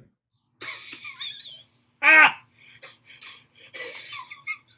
So it's both an honor and a little bit of a, yeah, wow. Fabulous. I could go on talking for hours and hours with the delightful Timothy Douglas, but alas, I will be spared that honor because it's 10:30. Oh my God, it's just the time has flown. However, Timothy, you lucky people, he is staying with us to play the Today, Yesterday trivia quiz opposite Vicki, Quade, who is an actress and a director herself. She created, or co-created, I should say, Late Night Catechism, which I'm sure you must have heard of.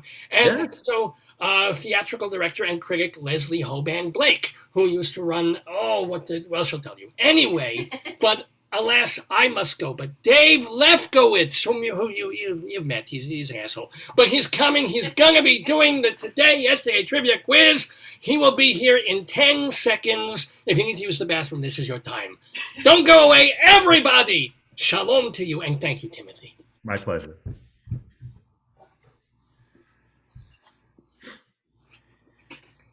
Well, welcome back, Dave. everybody.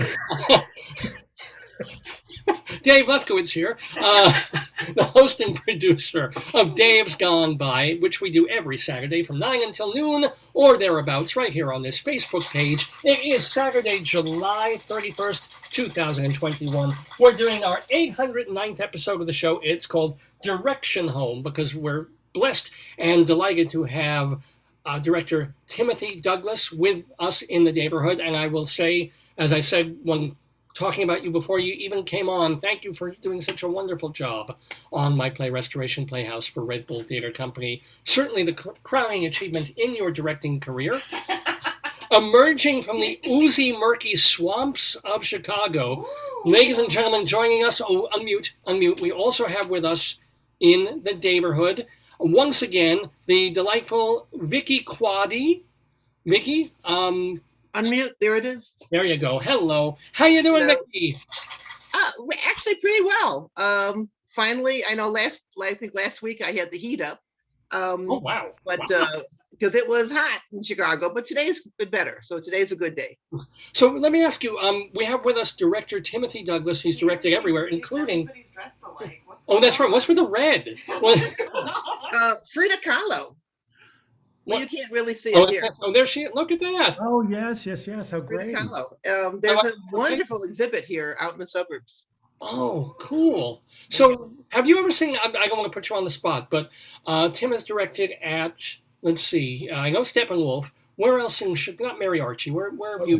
Remy Bumpo, where I briefly was artistic director. Right. Oh, yeah, Rabbi didn't get to ask about that, which is probably a good thing. But have you ever seen, do you know if you've ever seen Timothy's? I know his work, absolutely. Yes. Oh, And you did wow. Restoration Playhouse. So is he a wonderful director or what? Yeah. No. Yeah. I mean, I've been listening, so I Oh. love the stories. When you're asked the question of what plays sort of took your breath away, almost, what really made an impact. I stuck up the Aurora Borealis because even though it's not a play, it's kind of a natural take your breath away. Yeah, Mm. yeah. And it has a lot of stars in it. And it stars in it. I'm sorry Right. about that. Yeah, you'll learn, Timothy. That's what this segment is all about. Yeah. After my own Get heart. ready. You're Right. allowed to go. Suddenly, Timothy's like, "Oh, important major director in the summer with Kennedy Center. Gotta go." Yeah, we all try that. Now, we're expecting Leslie Hoban Blake, who is perpetually late, to be joining us to fill out the trio that will be playing our Today, Yesterday quiz. So let me read the rules, and if she's a little bit later, then we get to ask Timothy a couple more questions, if you don't mind. So let me give you the rules so we get those out of the way. Leslie knows them already. It's the Today, Yesterday trivia quiz. We have 3 rounds of 3 questions each. They're trivia questions. They're all based on events that happened in this day in history. In other words, it's July 31st. So it came in July 31st 100 years ago, 50 years ago, 20 years ago. And plus we also put in a new wrinkle last week that they were keeping in. Oh, look. Oh, my goodness. Perfect timing. Is Leslie coming in? God, yes, fingers crossed. It'll take 5 minutes for her to actually log in, but she's trying. Here she comes. Don't be a hater. Oh, no, she's okay. If you're there, Leslie, we cannot see or hear you. Yet. It takes time. But anyway, each question is worth 2 points if you get it right. If you get it wrong, there's no penalty, but someone else gets to steal. Leslie Hoban Blake! Hello! Go, Leslie. Unmute so we can hear Good morning. you. Good morning, Hi. Leslie. How are you? Please, sweetheart. I'm good, thank you. How are you guys? Good. I love your backdrop. Where is that marvelous lake? I'm in the Arctic. South of France. South Oh, okay. France, It looks darling. like a reservoir. You should only be. Are you actually in the south of France? Well, speaking of this game, 4 years ago today, I was at this very site. This is a swimming pool. Yeah. Oh, wow. Ooh, beautiful. Well, wishing will make it so. Wishing and masks. Wishing masks and vaccination will make it so. Yeah. So, Leslie, great to see you. Thank you for logging on. Yeah, pretty much on time. How I are did log in on time. I couldn't. It didn't work, but I logged in on time and it didn't take. Okay. you Good didn't morning, get Vic. the memo that we're asking everyone to wear Vicki red is with shirts? the Northern Lights. Look at that. I'm Yeah. sorry. What, David? I'm sorry. Apparently, you did not get the memo of you have to wear a red shirt today. I'm not wearing a red Yeah. shirt. I'm wearing a paisley shirt. So Okay, yes, yeah. very nice, Leslie. So, Thank you. by the way, Timothy Douglas, I didn't make a full introduction. He is a veteran theater director. As a matter of fact, didn't you direct something? Was it at New York Signature a year or two, or CSC? You did classical. Yes, right before lockdown, did a new version of Frankenstein. Did you see that, Les? Were you? Did it Zoom or I know I'm thinking Oh of no, the it was we actually closed March 8th before the March 14th lockdown. We got to do the whole run. I know what I was thinking of. I was thinking of the National Theater Frankenstein with Benedict Cumberbatch.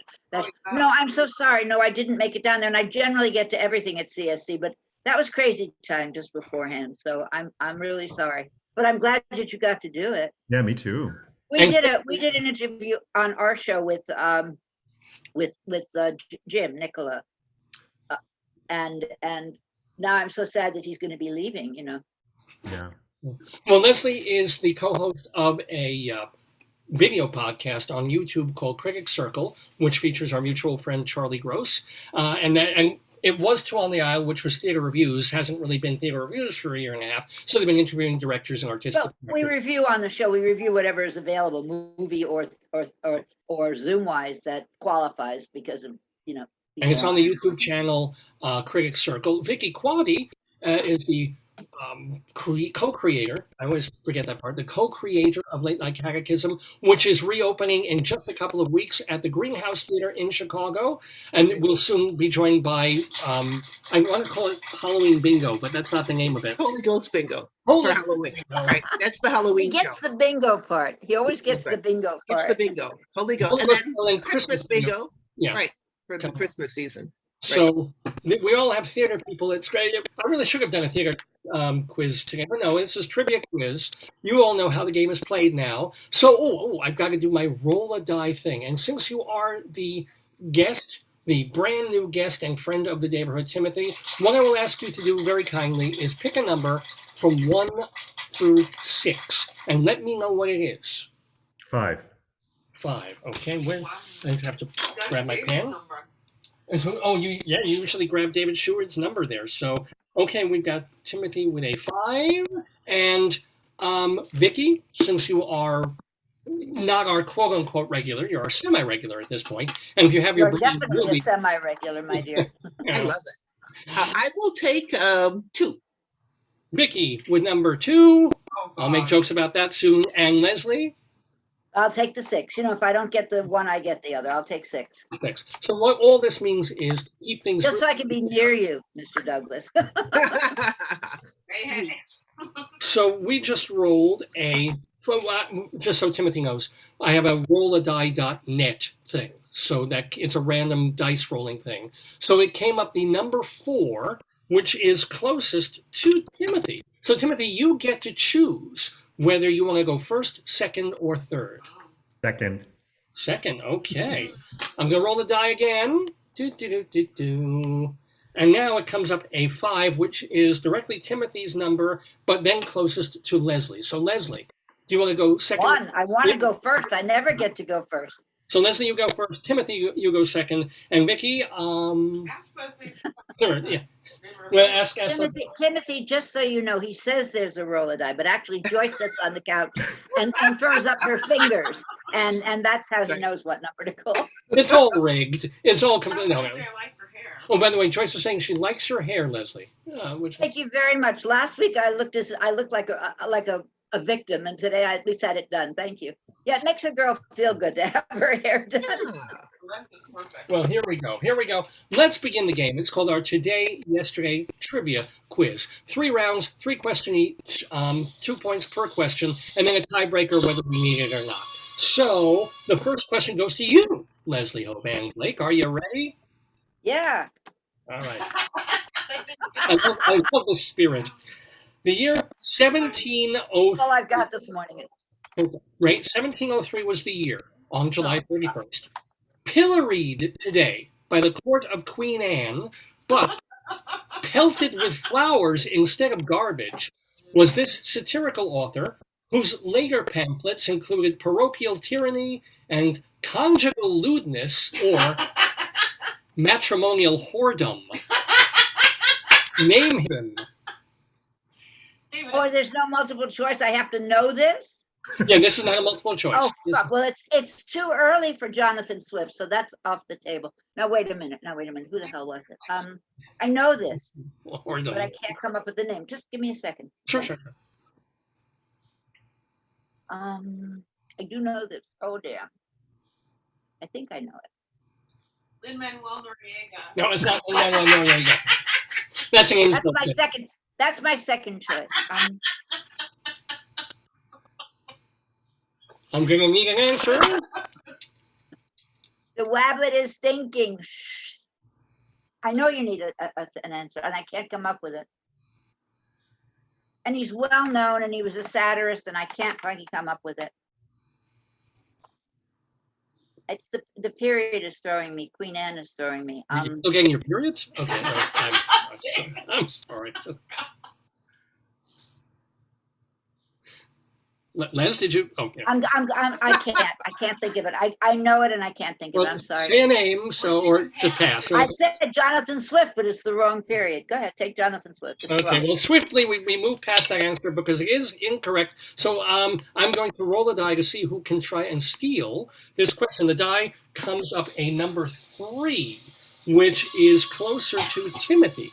Right. So, or is no? Wait. Excuse No, me. it's closer to Vicki, I think. Vicki. I'm sorry, Tim. Vicki, you get to steal this question. So, I'll read it again. 1703 was the year on this date, pilloried today by the court of Queen Anne, but pelted with flowers instead of garbage, was this satirical author whose later pamphlets included parochial tyranny and conjugal lewdness or matrimonial whoredom. Name him. I have been thinking too, and it's like I know it and I can't think of the name. So I'll just say Sylvester Stallone. The famous satirist Sylvester Stallone. It's his mom, It's Jack. wrong, but I gotta say something. Well, it was a very sly response, but no, that is not the correct answer. So, Timothy Douglas, you get to steal this question. 1703, the year. Total guess and reach. Is it Chaucer? Is that your Ooh. final answer? Yes.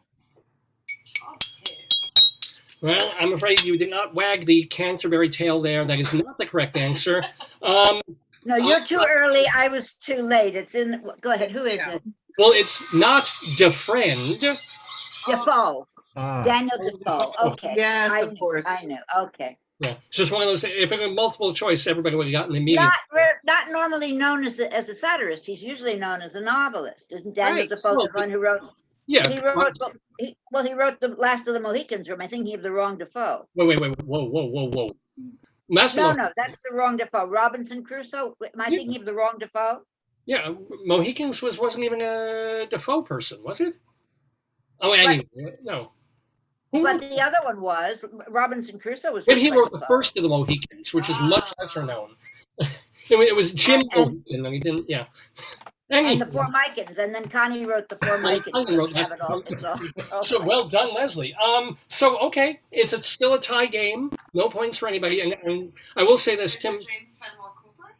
Thank you. James Fenimore Cooper was last of the Thank you. Mohicans. Okay. Yes, but Defoe did write Robinson Crusoe. Yes. Yeah. Yes.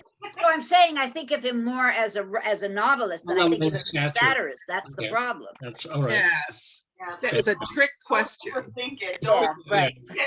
For those of us who think we know more than we know, that was a trick question, right? But now I just want to read conjugal lewdness or matrimonial whoredom. That's I have to find that one. I'm looking for that one. I think we should read that. Okay, our next question, though, will go to Timothy Douglas. So, Timothy, if you get this, you get on the board with 2 points. Good luck, newbie. thank you. You can do it.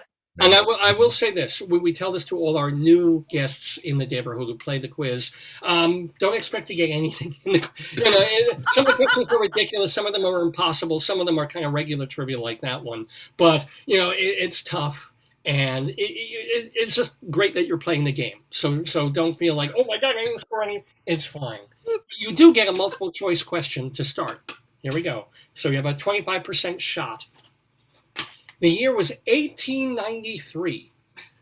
Founded 128 years ago today in Ireland is the Gaelic League, a move to de-anglicize the country and keep the Irish language alive. To celebrate that, here are some wonderful idiomatic Irish words. Well, all except one. Which of these isn't real? A. Ploberacht, which is one you try to speak at the same time that you're crying. B. Layer, the gap between your fingers or your toes. C. Coilbregach, to throw away the core before you finished eating the apple. Or D. Bohonchiocht, visiting neighbors to catch up on gossip. Ooh, Nair. What? That was so cool. That was so quick. So the one about the toes, yeah. The gap between your fingers and Like is that Klingon. It sounded like Klingon. your final answer? That is my final answer. Well, I'm afraid there's a gap between your knowledge and the answer of this question. There actually is a real Gaelic word, Laher. It's spelled Ladher, and it is this thing and the toe thing. So we have a steal opportunity for Vicki or Leslie. Oh boy, here we go. It comes up 1, which is closest to Vicki. So Vicki, do you want to steal this game Let's hope. question? Let's hope. Would you give me them again? Of course. So You can skip the second one. yeah. Oh, The he remaining caught onto 3. the game. You caught onto the game tonight. Very quickly, yeah. One of these is not a real Gaelic word and definition. A, ploberacht, when you try to speak at the same time you're crying. C, coil breagach, to throw away the core before you finished eating the apple. Or D, bohonshiucht, visiting neighbors to catch up on gossip. It's got to be It's the your apple. pronunciation, David. We would know the answer, but it's your pronunciation. I'm sorry, Vicki. Go ahead. No, I think it's the apple because I don't think the Irish would have thrown away food. They were always hungry. So, Is that your final answer? yes. Wow. Well, Vicki, you have been studying the core curriculum because that is the incorrect answer. I made that word up from the Gaelic words for apple, core, and false because it's a false answer. So well done, Vicki. And isn't it great that there's a word for for trying to speak when you're I was going to say only the Irish would have that word. The Irish and the Russians are the only people Right. who would have a word for crying while you're laughing. Yeah. So well done, Vicki. You are on the board with 2 points. Yay! But we're not through. Timothy, Dave stays up night after night in between shows to come up with these cockamamie. That's an Irish word. Cockamamie.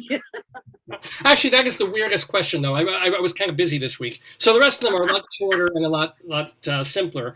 Although, before we get to finish round 1 of our Yesterday trivia quiz with a question that goes directly to Vicki, we have just a bit of extra trivia. I couldn't think of a question for this. I just wanted to share this. Born today in 1933 in The Hague is award-winning novelist Cornelis Johannes Jacobus Maria Nogeboom. I love that name. His books. Is that a stage name, pen name? Amazingly enough, his stage name is Seth Nogeboom. And his books include Rituals and the Following Story. But so if you want to impress your friends, realize that there was somebody alive named Cornelis Johannes Jacobus Maria Nogeboom. Sounds like a nun's name.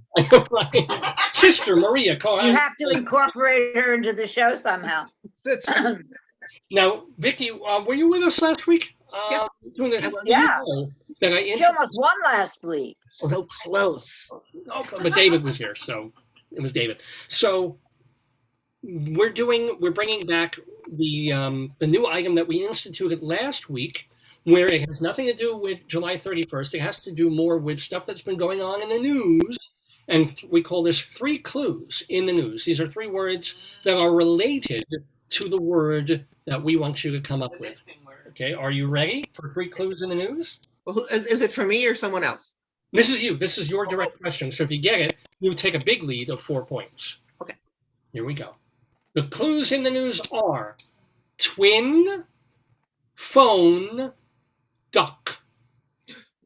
Twin, phone, duck. I expect something to fall down. If you say the secret way, it will. All right. Twin, phone, Joyce is so good at these. Yeah. duck. Because I have nothing left, David. Oh my goodness. And it's something in the news. I should know this. Is it? Yeah. But it's always something in the news of the It's, past. yeah. God. Twin, phone, home, like E.T. Duck, like press duck, something. Twin's the one that's getting, I can't figure out the twin towers, twin something. I don't know. I'm going to give up. I can't figure it out. Okay. Not even Sorry. Yes. No. All right.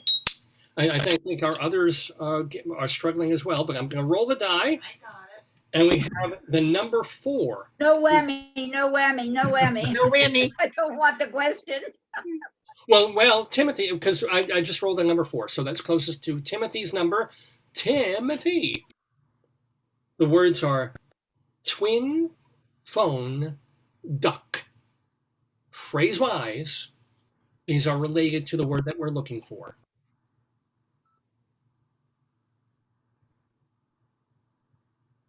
Remember, they're not related, and I will, since Tim hasn't played, they're not related to each other. Each word is related to the word that we're looking They for all have the separately. same missing word in common. Right, right.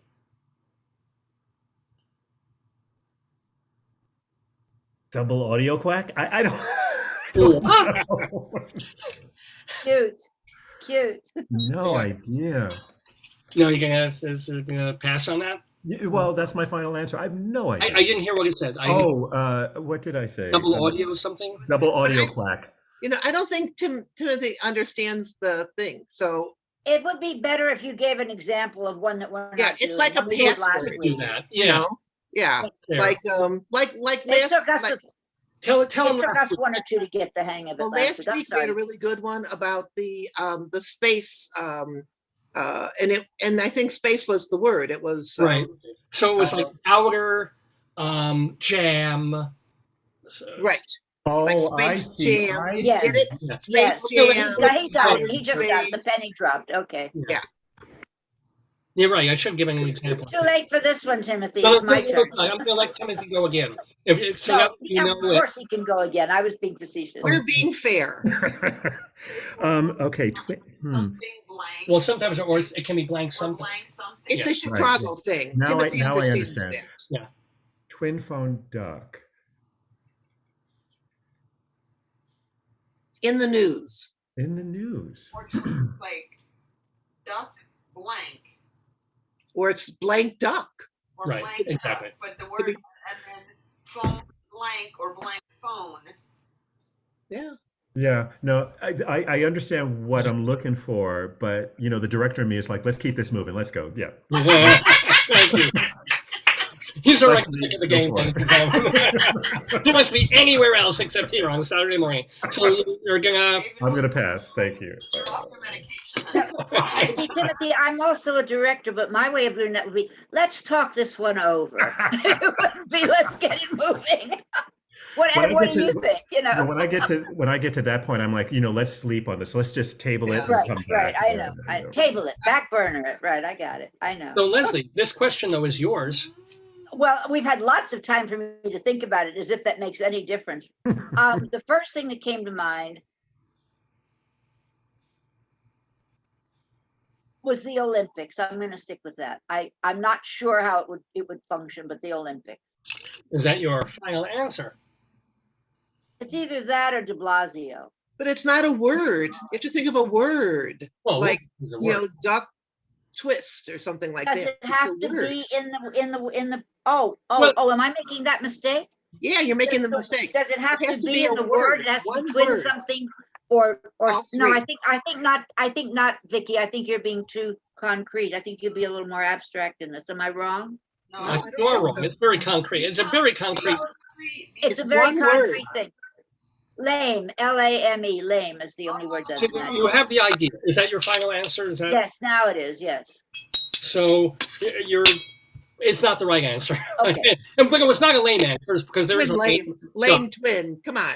So if I throw in the word maybe double or pay, no, Or The word- utility. utility.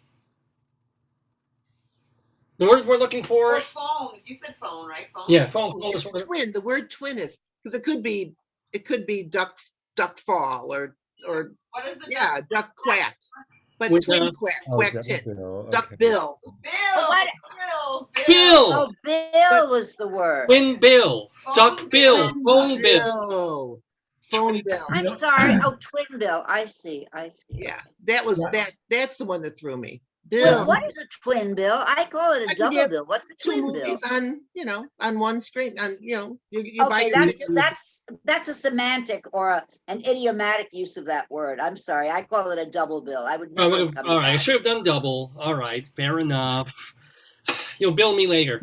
Don't fight. Like, it's okay. We're all pretty, Hey, okay? we go out for blood on this thing. So Timothy, here you we don't are. say it. We are. Very frenemy kind of thing. We're one round into our yesterday quiz. Yes, Timothy, we're already a half hour in, and we just Yes. it goes faster. I'm telling you. Sorry. You will And do Vicki is nothing else leading. today, Timothy. Sorry. And This is the Vicki is direction. leading. But you are, yes, Vicki has 2 points as we move into round 2 of our yesterday quiz with a question directly for Wow. for Wow. Over Leslie. here. Yeah, Yeah, Leslie, I keep- all right. And this is not a multiple choice. Here we go. Fuck you. Oh my God, Leslie. Is that At your least final one answer? multiple choice. Leslie, is that your final The answer? line. Because that should always be your final answer. Well, Leslie, we don't think of anything else. Thank you, Wow. Leslie. I'm sorry, the FCC doesn't bother No, YouTube, so we're that's okay. terrible. The year was 1954, Leslie. Yes, David. Success greeted the Karakoram expedition today, as Ardito Desio and his team were the first ones to reach what? Say it again, one more time. The year was 1954. On this date, success greeted the Karakoram expedition today, as Ardito Desio and his team were the first ones to reach what? Wow. That just reeks of the Vatican, but I don't have any idea what it might be.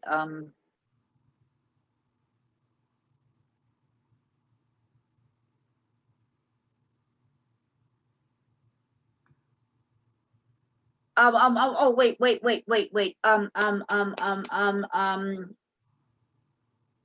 The Boy King. What the hell was the name of the Boy King? The crypt. Lou Diamond Phillips? Pardon me? Lou Diamond Phillips, because he was in the King. Oh yes, no, that doesn't. No. The Boy King. What is his name? Trump, but he was like the childish king, but that's okay.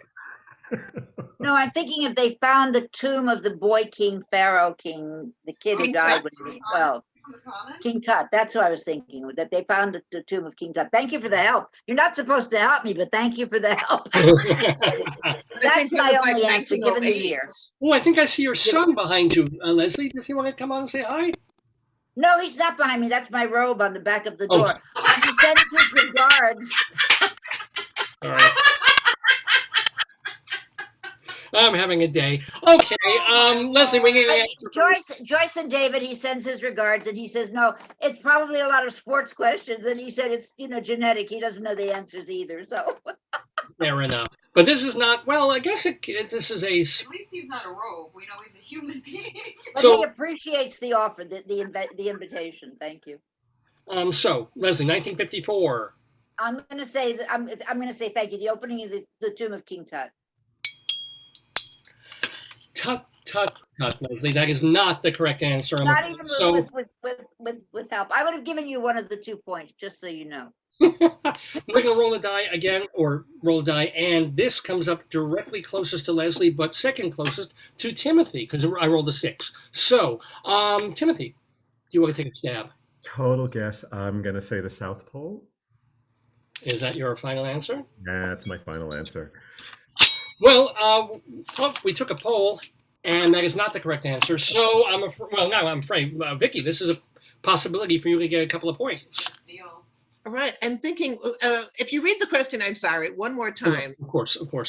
I don't mind reading the questions over again. I spend so much damn time on these things. I want them out there. 1954 was the year. Success greeted the Karakoram expedition today, as Ardito Desio and his team were the first ones to reach what? I'm going to say Machu Picchu. Is that your final answer? Yes. Well, that answer wasn't a little too little. It was a little too much. Peach, I have no pun for that. I'm sorry. But no, it was not the correct answer either. They summited K2. That was I wondered. I was going to say the Himalayas, but I just wasn't sure. It just seemed like that would have been summited so many years earlier. I know, right? Well, they got to the. I'm sure people tried earlier, but they made it. It's so odd because that first name that you read, the Kachimo, the Kati, whatever that is, sounds so much like it's Catholic in some way. which is Oh. why I said it reeks of the Vatican. It just, Could like be. I thought maybe the Vatican You heard sent the them out to Italian vote for names. something. It was an Italian know, name. that's- Yeah, that yeah. may have thrown you also. All right, no big deal. Catholics climbs mountains too. They climb every Oh, mountain. yes, They I beg go your every pardon. Of stream, course yeah. they do. They ford every sea. What do you mean? They follow every rainbow. Come on. Did they find their dreams? Or yeah. Anyway, Something like a true nun. that's right. We have. Let's see. We still have Vicki leading with 2. We're in the middle of our second round, and now we get to play 3 clues in the news with Timothy. Now that you know how this works, so I'm going to read 3 words that Yeah, are it went connected. stupid. It went so well last time. Yes, Thank you, Tim. we're killing this. We're killing Blank this. something or something blank. 3 words connected to something that's. Oh, and by the way, I never mentioned that bill had to do with the fact that the appropriations bill, the big $3.4 trillion bill. That's why the word was bill. Okay, so clues in the news. The words are plot, French, tie. Oh boy, say it again, slower. Plot, French, tie. Oh, I have a word, but I trying to find what part of the news that might be in. Don't necessarily worry about the news part if you think the word, you may have it if you have the word. I'm gonna say twist. Is that your final answer? Yeah. Come on, baby. Let's do the twist. Yes! Yes, that is the correct answer. Timothy Douglas on the board with 2 points, tied with Vicki Quade. Do you know why that's in the news? No. Anybody? Yes, it's the Simone Biles. right. The twisties. The twisties. Yeah. Well done, guys. Well From done. now on, I'm going to refer to it as a plot twisty. I love it. Yeah, I've influenced the arts now. This is all I've ever wanted to do in my life is influence the arts. So, Dissemination, yes, it's there. inseminate. Oh, decent. There we go. Anywho, we have Vicki though. Vicki can regain the lead. I mean, you're still tied, but you can take the lead if you get this question. The second, the You last. realize I can't blame my morning stupidity on David this morning, right? It's just my own stupidity. I can't blame it on anybody. These are tough. You know, we're asking you to Tough. come up with words. Oh, he's so sweet. I love it. Thank you. You're welcome. So, Vicki, are you ready for this one? Okay, here we go. It is not a multiple choice. I apologize for that. The year was 1959. Living Doll is the first #1 single for this British pop star who, with his band The Shadows, also had hits with Move It, Please Don't Tease, and The Young Ones. Name that star whose 45th studio album was released last October. And he's British. Yes.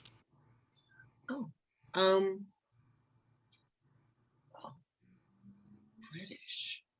Living Doll. Oh, I think I know this, but I can't think of it. Oh my goodness, it's Living Doll. That was really famous. 45th studio album. Alive and well. Alive and well. And he's British. Is not English though. He could be Scottish, right? Or is he English? I'm assuming I don't really know if he's Scottish, Gaelic, or something like that. All right, I'm going to say. Oh, I don't. What? I'm going to say. Engelbert Humperdinck. oh wow. Is that your final answer? Yes. Well, we're not playing Hump the Hostess here in Who's Afraid of Virginia Woolf. No, that is not the correct one. Let us roll the die and see who can try and steal this. We come up with a number 4, which is closest to Timothy. So, Tim, would you like to tell? I'll read the question again. 1959, on July 31st, Living Doll becomes the first #1 single for this British pop star who, with his band The Shadows, also had hits with Move It, Please Don't Tease, and The Young Ones. Name that star who released his 45th album last October. God, I the only person I can think of, and and I believe he's Welsh, but I do know he's alive and well and still recording. And that's all I got. So if it fits under the umbrella of British, probably not. Anyway, I'm going to say Tom Jones. Is that your final answer? That is my final answer.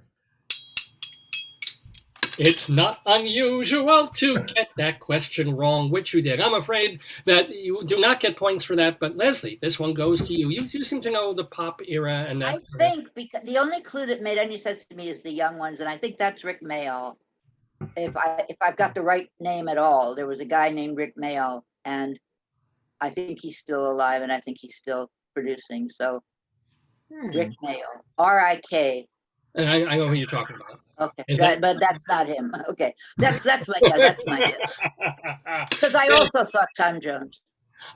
May all your answers be right in a different universe, may all. But no, wow, you got to unpack a lot there with your answer, Leslie. Rick Mayall was a comedian who was on a British TV show called The Young Ones. That was very. That's where I got. Well, that at least I made. But I also thought he was a singer. Yeah, he passed away like a couple of years ago. He was very, very Oh, I funny. didn't know that. Right. Well, then he couldn't have done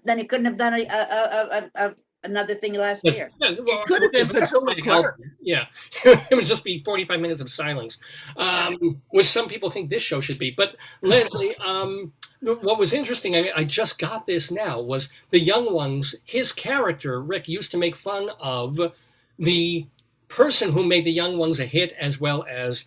Oh, I see. Okay, well, that's very roundabout. I couldn't remember that much. But he is Cliff Richard. Oh, is he still alive?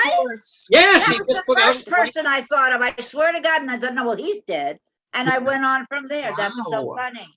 Yeah. That's so funny. Okay. wow. I literally went in and I went, no, not him. And I just kept going through the rest of the Rolodex. It's amazing that he's had a nothing career in America, and he's enormous in England. Total nothing. Total nothing burger, really. But anywho, I've stumped so many people today. I think that's more multiple choice next week. But we have round 3 to do of our today yesterday quiz. So at the moment we have a tie game between Timothy and Vicki Quade, but it's anybody's game. Leslie can bring it right up in our third round. In fact, you get the first question of the third round, Leslie Hoban Blake. So are you ready? Oh, yes. 19. Champing at the bit, as it were. Well, here's a big of a question for you. 1970 was the year. July 31st was a sad day indeed for the English Navy. Black Tot Day. No, it has nothing to do with African American children. This was the day when sailors no longer got what? Ooh. Oh. Huh. I'm going to say, again, no multiple choice. I'm going to say something to do with a ration of drink, but I'm not quite sure what the drink would be. Rum, maybe. They didn't get their regular ration of whatever the drink is. Do I have to know the name of the drink if I'm on the right track? You know what, Leslie? I'm so far I off. still want this to be a tie game, that I'm not going to play games with you because, yes, there was a rum answer. It was. Since the 1600s, English sailors were getting. Yeah, okay, that I knew about. All right. See, that I could tell. What's in that coffee cup? What is in that coffee cup? You don't get to know. You don't know me that well yet, Timothy. Come back and play again, and I'll tell you. All right. For daily ration of Slivovitz. There you go. But fantastic, Leslie. Seriously, we have a 3-way tie game. I'm so delighted. We're so excited. So, and we still have a couple of questions left. So, literally is anybody's game, and it may even come down to a tiebreaker. This is the joy in my life. Can you tell how sad my life is? Here we go. So the next question goes, though, directly. Oh, you must do a lot of laughing and crying, whatever that word is together in that case. Go ahead. Oh, thank you for reminding me. That's, what word was that? That was Starts with a P. Klobenacht.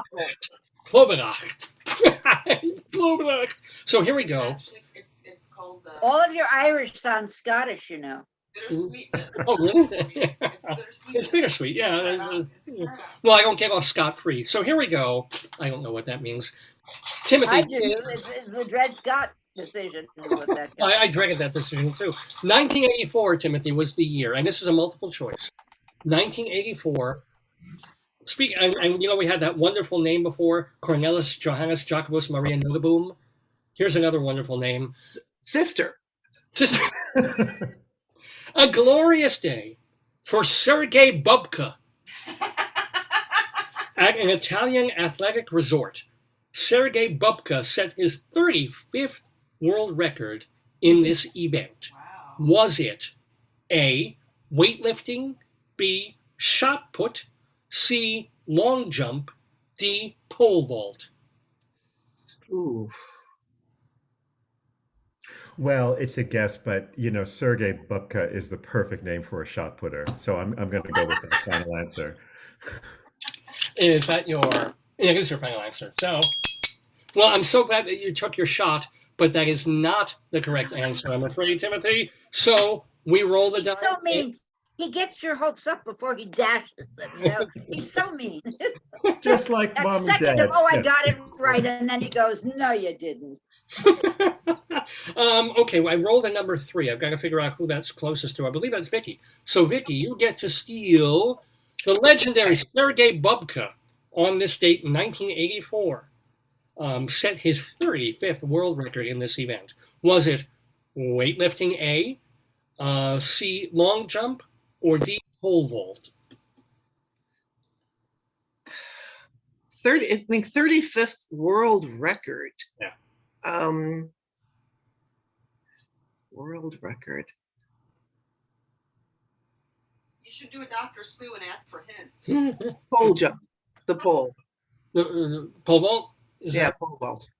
your final answer? It is.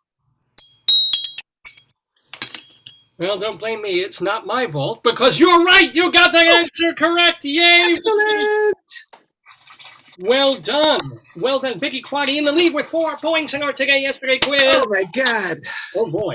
Oh, And, this is getting towards the end of the game, so you're in good shape here. However, game's not over. It could be tied. We'll see how it goes because we have one more question, and this one goes to you, Vicki. So if you get it right, you put the game away. If you get it wrong, God, no. There's no pressure here. 3 clues in the news, Vicki. This one belongs to you first. 3 clues in the news. You know what to do. The words are stone, Oh boy. free, jar. Oh, I know this one. Stone. Yes. Free. Free. Jar. Jar. Yes. Jar. You sounded like a pirate. Jar.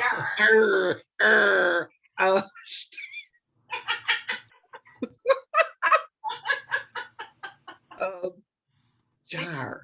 He needs to get a ruler. We need to be. That's right. spanked here. She has one. She's going to pick. There it is. Nice long one too. You see that? All right. It's what you do with it, Vicki. I can do a lot. Thank you. Oh, you see, that's what I wanted you to Yes. do, Joyce, with the hand That's coming right. in. Okay, That's all now I I want. have to do something. That's Right. it. Just keep doing that. Right. White fang. That is perfect. White fang and black tooth, absolutely. Yeah. And Joyce's arm. That's the third one. Go ahead. So, Yes. Sorry, Vicki. This is your. No. Yes. I love that. stone, Stone. Free. Free. jar. Jar. Of course, free. I immediately thought Free Willy. Free. Stone. Jar. What's Joyce saying? No, Jar. I can't give no. That's a hint. I can't. No. I'm giving too many hints. I'm in trouble. Oh yeah, I didn't hear it. Darn it. Yeah. Stone jar. A jar.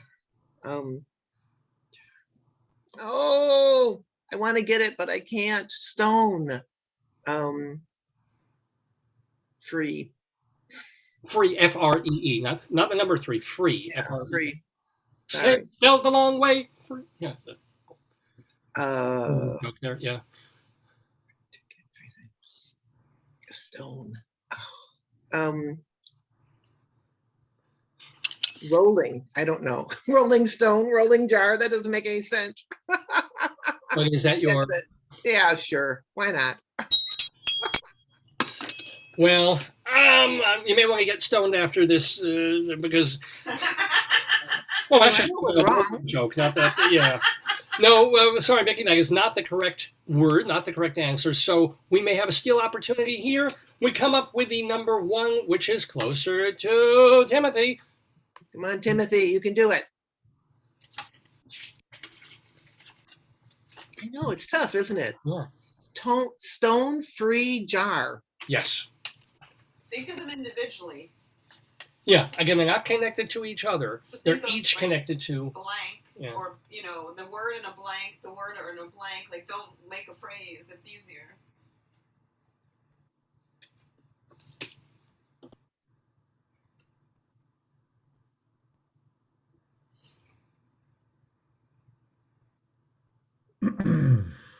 I'm like a jar. Jar head is the only thing that's coming with jar, other or pickle jar. But free pickle, or Get arrested if you do that. Yeah. Stone pickle. stone head. It's close to Stonehenge, but that's Yes, I love it. I love it. Can we make that a permanent part of this? Yes, She will. and what you're doing, both. We do it in private, so why Yeah, not in yeah, public? Poor thing. free jar free Stone. stone. You should also give a clue about what the end result does, or what the end result is. Like the word that, Not in this case, Joyce, because I know what it is. Oh, Oh, Leslie, excellent. Leslie's gonna get it. Let's wait for the steal. Well, mainly because I'm late for a production meeting, I'm going to pass. Oh, Timothy, I'm sorry. What time is? No. Oh. All right, Leslie. That's a good excuse, Timothy. I'm going to use that from now on. It's true. It's true. Okay. So Leslie, what is your? Mason. Mason. It's Mason. Is that your final Oh, answer? Mason, of Yeah. course. Yes. Yes. Oh, You Leslie's have so to keep smart. running Well the words. done, You have well to keep done. running Yep. them. That's, Perfect, I didn't know that perfect. was going to come up. I had no idea. It is. Excellent. And I thought you said stoned at first. So Oh, I no. was thinking of the runner in the Olympics, whatever her name is. I can't think So, of her name. I just, Before, real quick, Timothy, do you really have to run? Because we have our tiebreaker question that we normally do Oh, anyway. I'm staying for tiebreaker. Yeah. Well, all right, fine. okay. We can end up with a three-way Not that important in or- production meeting. I'm the director. They can wait. Yeah.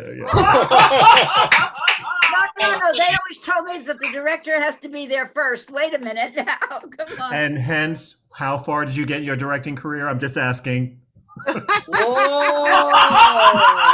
I was Now we're throwing director of Blue Heron shade. for 10 years. Okay. I can sit on my laurels, Which miss. is this square? We got I can sit on my laurels. I switched in careers. I went into I became a critic for the last 10 years. Oh, But you're we're the one almost who made the specific- space for me to become a director. No, I know and sure all that's true, but I think I've arrived to the spirit of this game. Truly, now I think. Well, you start making fun of everybody. You have Timothy, in you have very to. short time. I commend you. Thank you. Timothy, you need a blank piece of paper. Wait, oh yes. Can you grab? If we may um, tell you, sir director, different we may thing. show you the way. Yes. May I direct you to a blank piece of paper? Does a And post-it pen. note work? You post a note is fine. A pencil, pen, anything. Blood. Anything. Put it on your hand if you wanted to. Dysfunctional family Thanksgiving or Christmas. Essentially, holiday yeah. party, Leslie, can you remember what off-Broadway company do? I keep saying you were I on. was the artistic associate at the Blue Heron Art Center for 10 years. That was it. Blue Heron. You're Okay. talking of red heron. Red Yeah, heron. I'm sorry. Here on Heart of Heron. So anyway, even Timothy's going. Oh, why am I here? So now you have a pen and paper. So how we do the tiebreaker is, because we really have a two-way tie with Timothy only 2 points behind. So it could go either way. And by the way, there's no prizes. There's no nothing. There's just shame. So here's what we do is I read one more question, but at the end of it, instead of calling on somebody, each of you will write down your answer. I'll read the question again once your answers are written down. I'll give a 3, 2, 1 countdown, and then you'll hold the piece of paper up in front of the camera, so that way it's fair. Everybody gets to answer at the same time. Okay. Any questions about that? Are we ready? This is there's people gathering outside, waiting like smoke from a new pope. Here we go. And well, and they have to get the fire hoses to put them out when that happens. But here we go. 1944 was the year. 1944. Born today in Chicago is this woman. Oh, that's not fair. Chicago. Well, I wanted to get. Doesn't mean we're gonna get it. Is this woman who started as a math teacher and model, became a script reader, and by the time she was 35 was running 20th Century Fox. A decade later, she was the chair of Paramount Pictures. Name her. Yeah, I can think of her, but I can't think of her last name. I can't think of her last name. I might get 1 point. Yeah. Which actually, that could get interesting. Is this the one they write? Yeah, they're writing. It's a tiebreaker. So, do you all have an answer written down? Okay. All right. 1944 was the year. Born today in Chicago is this woman. She started as a math teacher and a model, became a script reader, and by the time she was 35, was running 20th Century Fox. A decade later, she was the chair of Paramount Pictures. Please, 3, 2, 1. Name her. Okay, I've got Sherry. I had. You're right. I had Shirley, but it is Sherry. And I can't read Jane something. I can't read Timothy's. What is that? Jane Byrne. I think But you're right. Leslie wins. That's exactly right, Leslie. Spent a little too much time in New Jersey. Leslie Hoban Blake. Amazingly enough, and you had Sherry something. You had 5 points, Vicki, because I'm giving you a point for Sherry. But Amazingly, I won. Thank you, David. I really appreciate the adjectival, whatever. I mean amazing.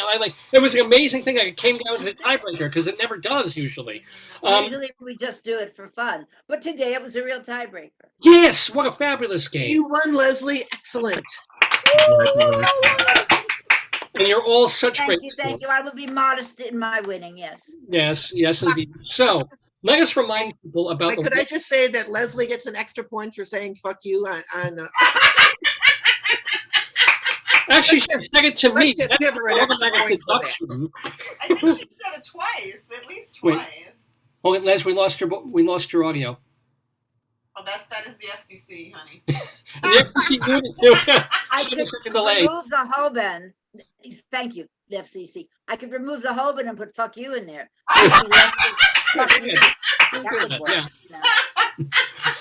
Just comma FU, right? Any chance I ever have of getting an NPR? Thanks to you, Leslie. That's the payback. Wait a minute.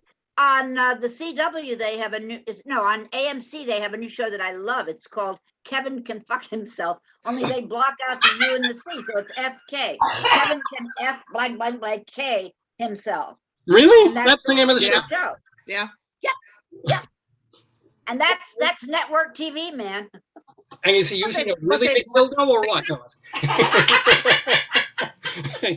Not even good. Okay. Anyway, thank you for sharing that, Leslie. So, Les, I know you're not doing any Critics Circle stuff in the near. No, I'm spending this week with my son. I'm having a blast. We're it's been a long. It's my birthday week, so I'm very happy to see him. Oh, happy birthday! At my age, I don't do that. I'm only saying that it's nice that it coincided for me that he happened to come down this weekend. That's lovely. And Leslie was kind enough to invite Joyce and me to her birthday about 2 or 3 years ago when the West Bank Cafe was still open. I mean, they're opening back up now. But and she had it there in that space, and it was really, really lovely and fun. So thank you for. I did want to say that I was going to say something. We're working on a project, so I'm very excited. It's a work visit as well, but I'm not going to talk any more about it. But that we're working with your son on a project. We're working with is it a create? You don't have to say, but it's a creative project. Yes, it's a creative project. Yay! I'm very excited about it. So you'll keep us posted, Leslie. And he's going to help me set up a podcast. So that's the other thing. That's great. That's wonderful. That's terrific. Now, Vicki, also remind people that they can see Late Night Catechism August when?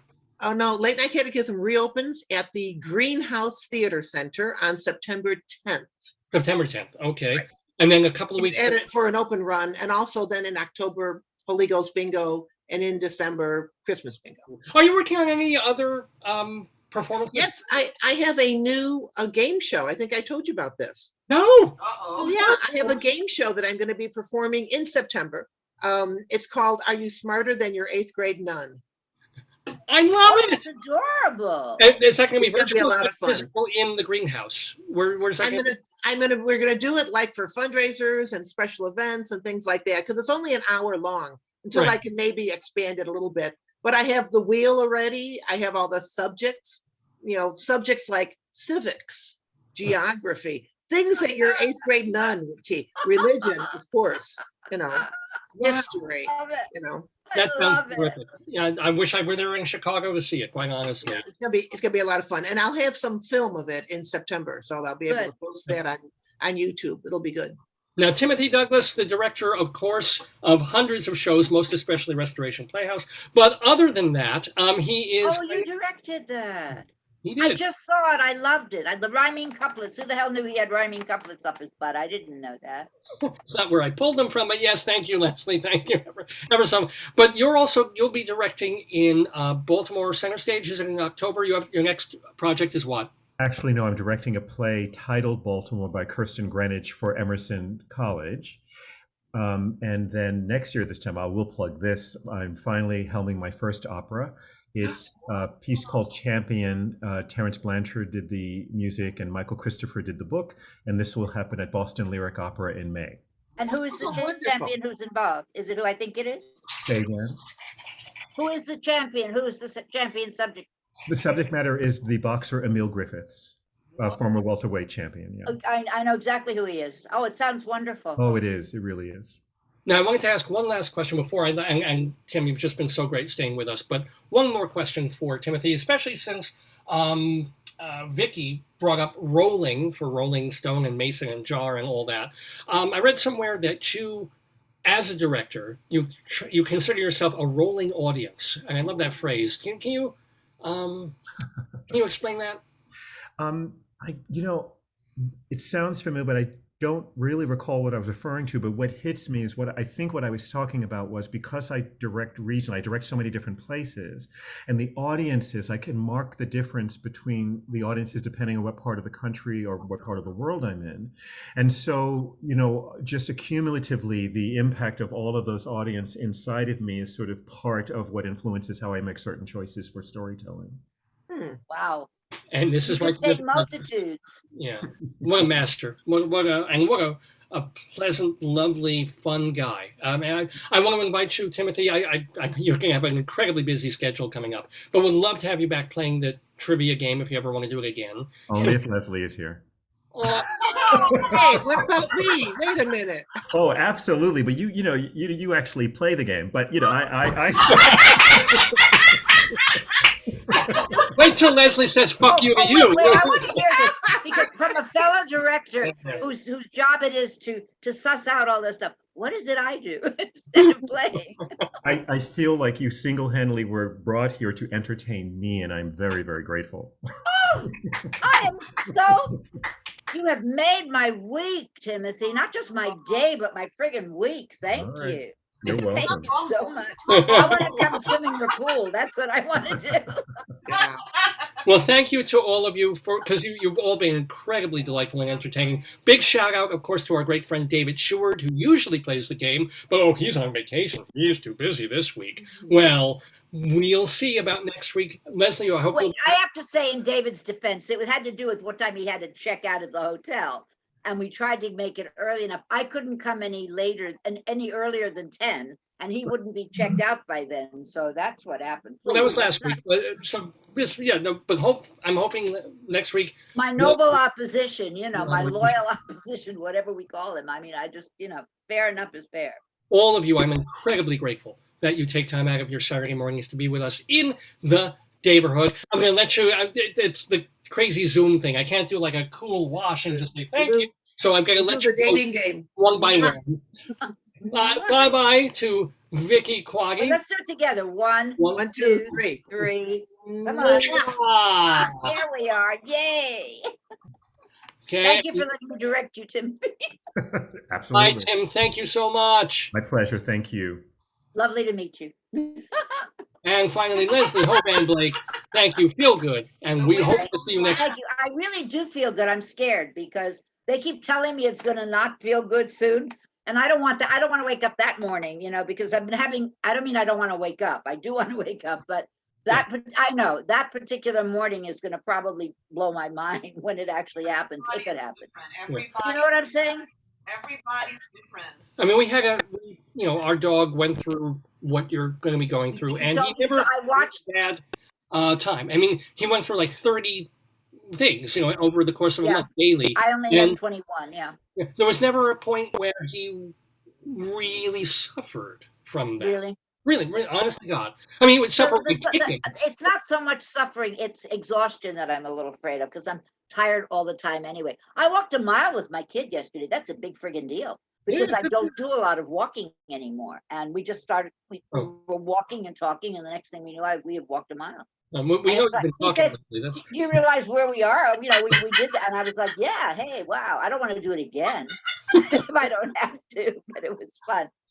Listen, you guys, have a wonderful weekend. All things considered, I will see you next week. And as Rabbi Saul it would was say, lovely to see your arm, Joyce. Please do it more. Yay. well, you should By see the the way, vulva.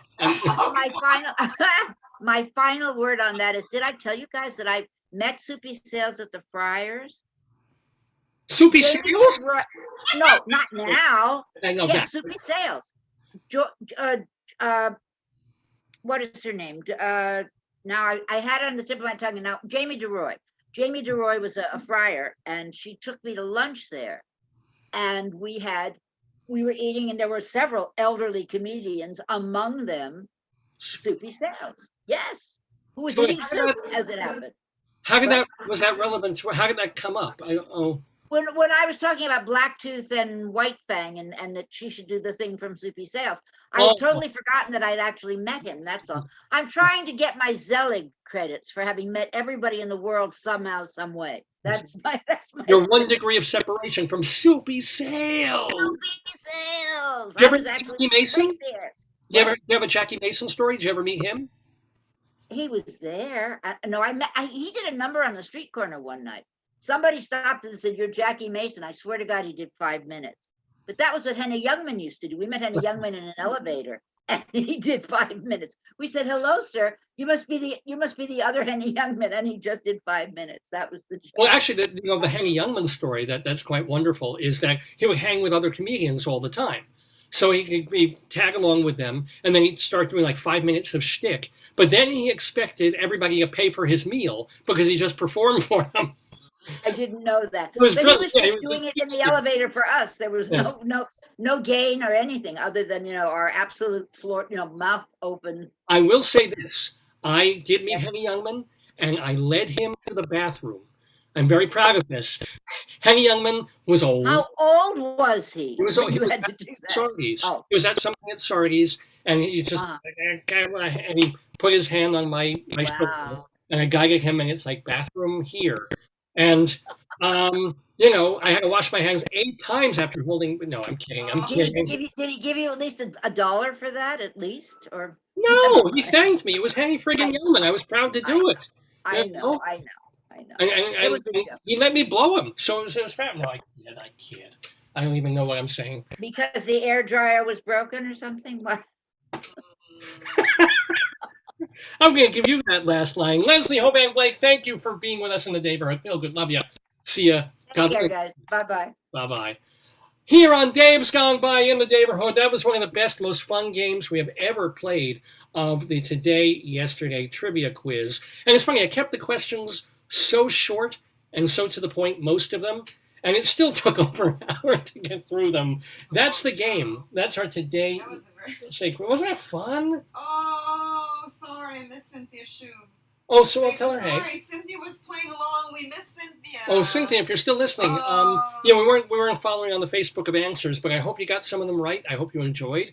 Hope everyone enjoyed that segment, enjoyed listening to that wonderful interview with Rabbi Saul and Timothy Douglas. Maybe you also enjoyed Greeley Crimes and Old Times. So here's the deal.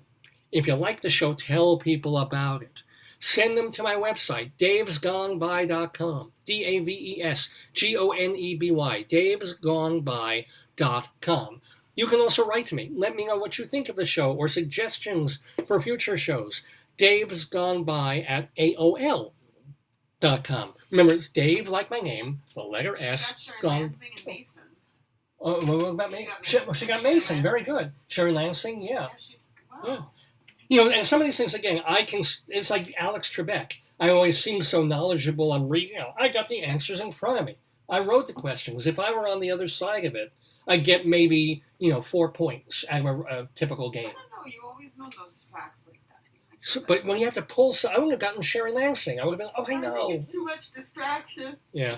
But anywho, davesgoneby@AOL.com. My Twitter feed, Radio Dave 2. Radio Dave and the number 2 if you want to follow me on Twitter. Do follow me on Facebook, please. It's Dave's Gone By is, of course, the Facebook page. And thank you so much to Rabbi Saul Solomon, who is going to be back in a few minutes, actually, to come back and do a fun little segment that he likes to do called Rabbi Saul Reads the Papers. What else do we have to do on the show? We have our Colorado Limerick of the Damned. And our Friends of the Neighborhood. So you know what? Let's do Friends of the Neighborhood. Let's call out in a positive, happy way the folks who've been on this program in years past and let you know what they've been up to since, because we consider them friends and we consider them family. So, for example, I just have to find... Oh, here they are. For example, today, Timothy Douglas is now a friend of the neighborhood. He was on the show. Very, very lovely guest. And we will keep tabs on him. We'll let you know when Baltimore opens, and especially when he's doing things in the New York area. So thank you so much to Timothy Douglas for being with us in the neighborhood. And again, for that wonderful job he did staging my one-act play, Restoration Playhouse, which you can still see if you have Facebook and you go on the Red Bull Theater Company Facebook page and scroll down just 1 or 2 posts. There it is. There's the video right there. It's wonderful. Thank you to Rabbi Saul Solomon, our friend of the neighborhood. Rabbi Saul, well, his website is shalomdammit.com. That's a place you can read and hear all his rabbinical reflections. Those are mini sermons. He did one last week about the whole Ben and Jerry's controversy. I think it's pretty great. So go see it. Go read it. shalomdammit.com. You can also find all the interviews that he's done for this program. Now, you'll find the archives of that at davesgoneby.com, but the ones that Rabbi Saul does are also linked on his website, shalomdammit.com. His stage show, Shalom Dammit, An Evening with Rabbi Saul Solomon, which we are trying like hell to get a reading of in front of people, real human living people in a theater in early September. We booked the place. We're hoping it will happen the weekend of September 11th and 12th. Delta withstanding or not withstanding. We're making that decision in a few days. But it could happen. Rabbi Saul doing a staged reading of the great Shalom Dammit, An Evening with him. If you're in town and we do it, you may have to wear a mask through it. But let's face it, with the rabbi's breath, you're going to want to wear a mask. It's Shalom Dammit. All of these things you can find out about at his website, shalomdammit.com. But let's hear about some other friends of the neighborhood.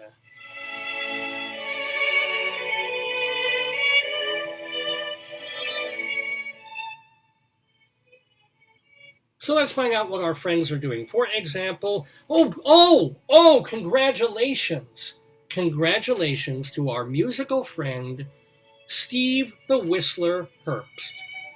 Now, Steve intimated when he was a guest on the show a few weeks ago that he was going to be doing something big on actual commercial TV.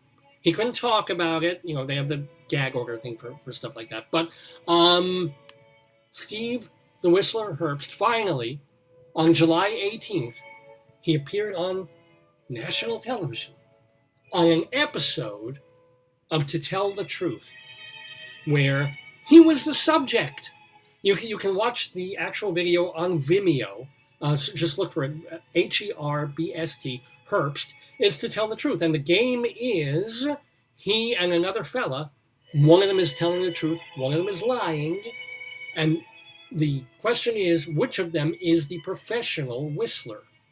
Well, it's a fun segment, and I didn't even know they revamped To Tell the Truth, but there it is. You can watch it on Vimeo. Look for Steve Herbst in his To Tell the Truth segment from just about a week and a half ago. Congratulations to Steve, who did not, by the way, stump the panel. Anyway, on July 31st, today, Capathia Jenkins is going to be part of a reading of a new musical called The Outrageous Sophie Tucker, which features a book by Susan and Lloyd Ecker. And the Eckers were on one of our Tony shows years ago. They're producers that created this show that they've been stewarding and shepherding for a couple of years now. Well, they're doing a reading with our other friend Capathia Jenkins at Open Jar Studios in Manhattan. That is happening either this afternoon or tonight. It's like an industry private reading, but we wish them well on that. Also, running just through today, Todd Robbins's Haunt Quest at the Soho Playhouse on Van Dam Street. He is, Todd, I didn't realize this, he was in the second year that we were doing this program. He was a guest on the show. He came down to Babylon, Long Island to be on the program. Todd, of course, coming out of the whole Carney scene. He's a guy, puts nails up his nose and chews light bulbs, the Penn and Teller kind of thing. Well, he's got a haunt quest that he's designed over in a room in the Soho Playhouse. And you can go see that one last time. It's playing through today on Van Dam Street. Want to remind you, let's see, what else? Oh, and you can see from August 2nd through the 7th at Feinstein's 54 Below, our beloved Tony-winning actor friend Andre DeShields. He's doing his cabaret thing at Feinstein's 54 Below, August 2nd through the 7th for a full week. That is before, of course, just a couple of weeks before he goes back into Hadestown on Broadway. Want to remind you that Eric Comstock and Barbara Fasano, they do duets of popular songs on their YouTube page. Jim Caruso's Cast Party, back live in person Monday nights at Birdland in Manhattan. Go check StageBuddy.com for all your New York nightlife decisions and choices and articles about that. Evan Seplow, our friend, founded and edits that. And Bob Cudmore, doing podcasts of upstate New York history at bobcudmore.com. Those, my friends, are the friends of the neighborhood.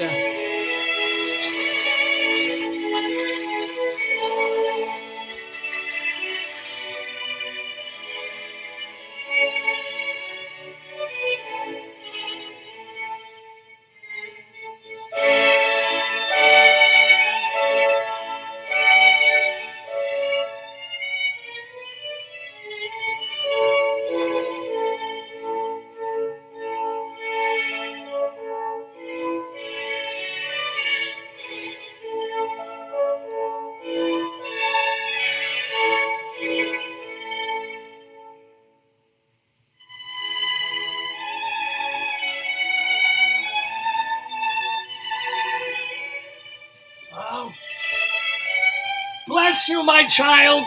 Bless you. Thank you ever so much. I don't know what I've just been styled. I don't know what this looks. Oh, that's pretty good. Your summer payas. You're shorter for summer. Styling my summer payas, ladies and gentlemen. This is your old pal, Rabbi Sal Solomon. So, yes, you saw me before interviewing Timothy Douglas, that lovely, lovely man, but we have a little more to do for you on this episode of the Dave's Gone By program. I thank Dave Lefkowitz so much for letting me do this show, because I'd like to do other things. I'd love to do the interviews, of course, but I have more talent even than that, because I like to share with you, in the way the old days, Fiorello LaGuardia used to read the newspapers, FDR used to read the comic books on the thing. Well, I do this too, but I do it with the Jewish newspapers on Long Island. I love to share things with you that I find amusing and interesting from the Jewish papers where we are. First of all, please notice the front page of the Five Towns Jewish Times. Farewell to the great Jackie Mason, who is holding up his hands, but why is he conjuring a rabbi? Shouldn't he be conjuring, I don't know, a pastrami sandwich? Instead, he's conjuring a rabbi. If I could do this, I'd never leave the house. I just, let me talk to Rambam. I don't know where I'm going with this. I thought that would be funnier, but it's not. But shalom to Jackie Mason, without whom, without him and Brother Theodore and people like that, I would not be here. So blame them! It's not my goddamn fault. Anyway, let us move on. These are items that we find in the local newspapers from Long Island. For example, fast-paced, rewarding, exciting info at TorahMarketing.org. And I have to wonder, first of all, the Torah's been around for something like 5,000 years. Why? Really nothing really fast-paced about it. It's taking about 5,000 years to get where it is. And who's marketing it? It's the Torah. I'm wondering if this email address, info@torahmarketing.org, this is probably a direct line to God. Because who else? Nobody else needs to market the Torah. It's there. It's in the Ark. Just take it out every Saturday morning. Somebody put this ad, unknown, info. Maybe if you email your questions about the universe to this email address, it will be answered, it will be accomplished, and we will know everything forever. And the horsemen will come, and the seas will rise, and nah. It's a thought. Much more likely.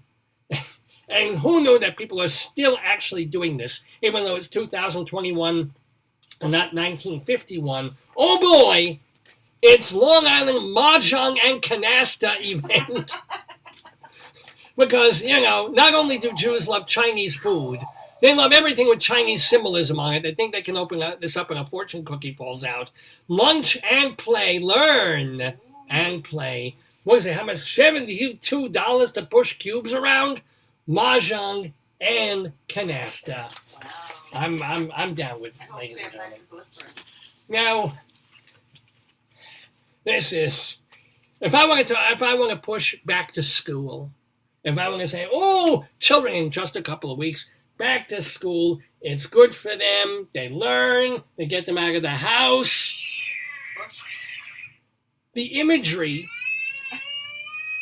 that I would use is, let's take a 9-year-old girl and turn her into a whore. This is an actual advertisement. Take a look at this. I'll hold it up here. Why would you do this? For the back-to-school supplement. Oh my God! Yes, happy faces as they're ogling a girl who doesn't even have pre-bud tits yet. And there they are. Look at this. Back to school. This little cloud. That's probably the odor of her vagina trying to get out as she's turning pubescent. Everything is wrong with this. Yes. This is an advertisement. Amazing what we see. Let's see what else we have here. This is gonna be fun. Let's do. I go through this. I see this. Kashrus currents, ladies and gentlemen.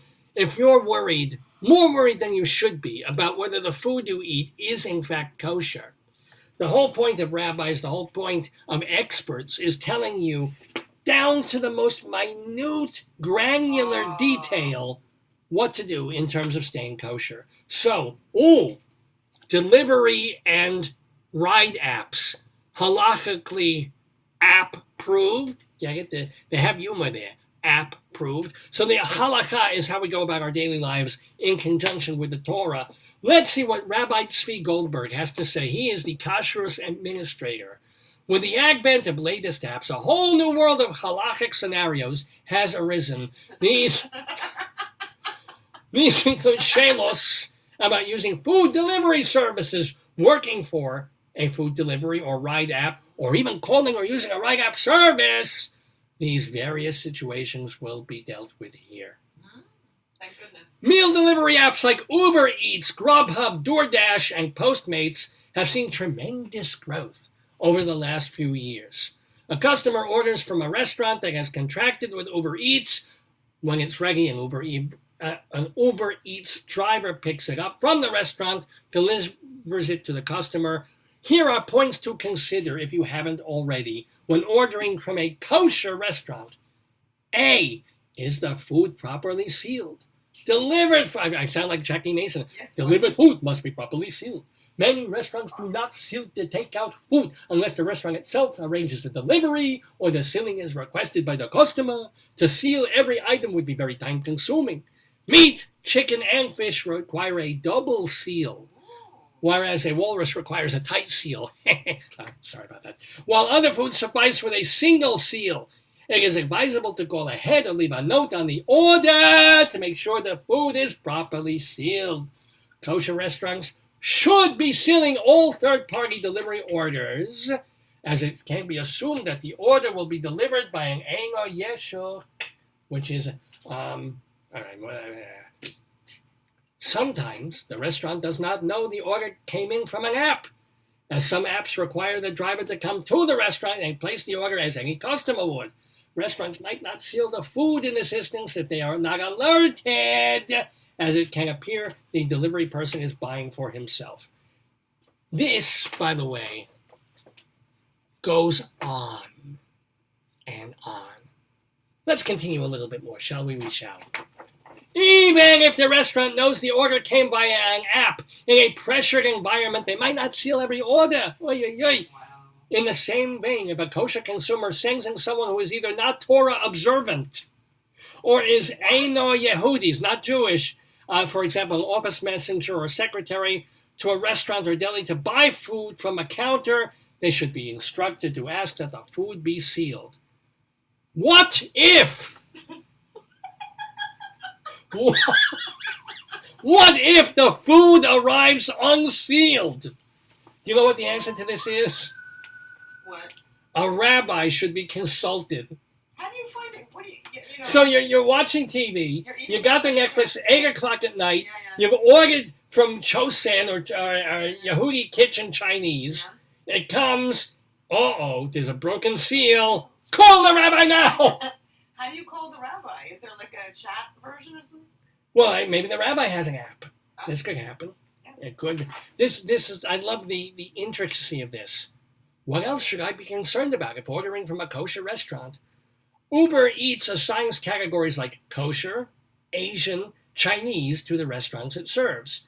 The categories are chosen by the restaurant, so there are no guarantees what the app categorizes as kosher is actually kosher certified. Be careful, especially when you're not in your hometown and you're not familiar with the local restaurants. Some Uber Eats drivers put the pizza or the food boxes in insulated containers to keep them warm for the customers. The containers may have residue. I am reading. I'm telling you, this is all here. This is absolutely here.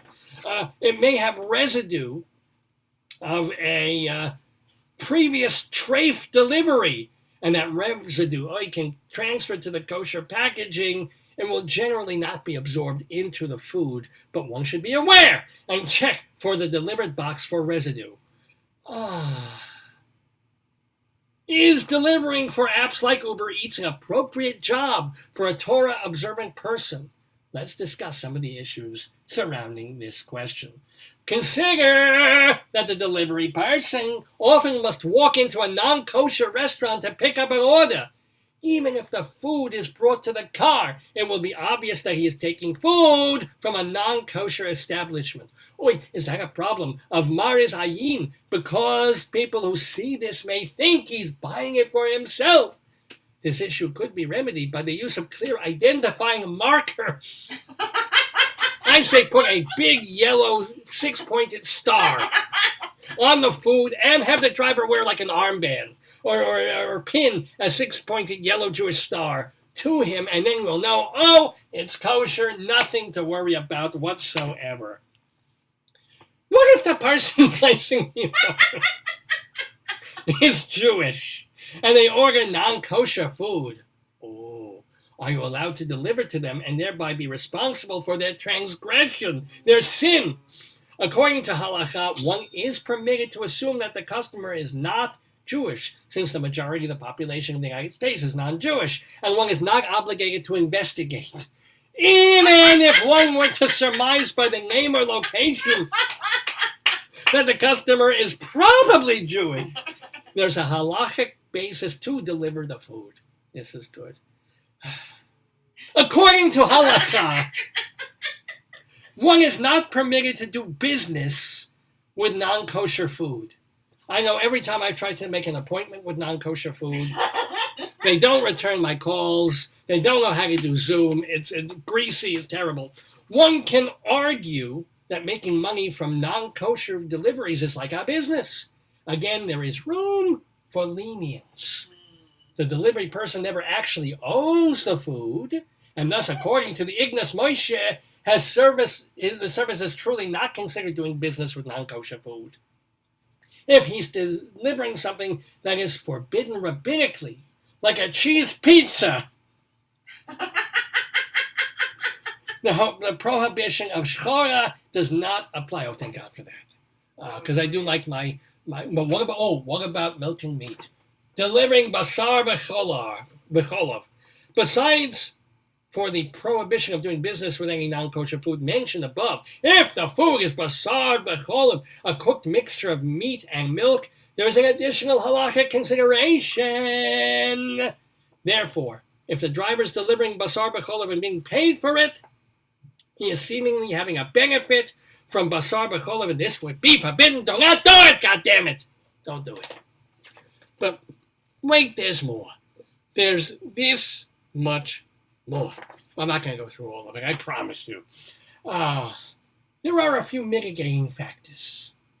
The Rambam holds that the prohibition of benefiting from basar b'cholov is only applicable if the meat is from a properly slaughtered animal.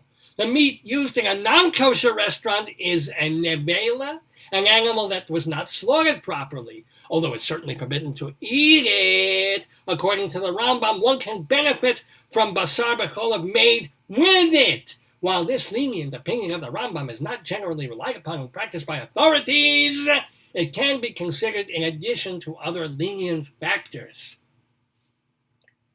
If the milk and meat mixture being delivered is roasted or fried together, as opposed to cooked together, it is subject to a dispute in the halacha whether it is considered basar b'cholov, and it may be permissible to derive benefit from it. Will there be an exam? Well, there's going to be a heart attack here soon. Oh my God. Any non-kosher species, such as pork, cooked with milk, is not considered basar b'cholov. There is, I can't. I just can't. By the way, I thought this was 3 pages. We have more. This still goes on. It's not to be here. Let's. In conclusion, as we have seen, certain apps require one to learn the halacha involved. Yeah.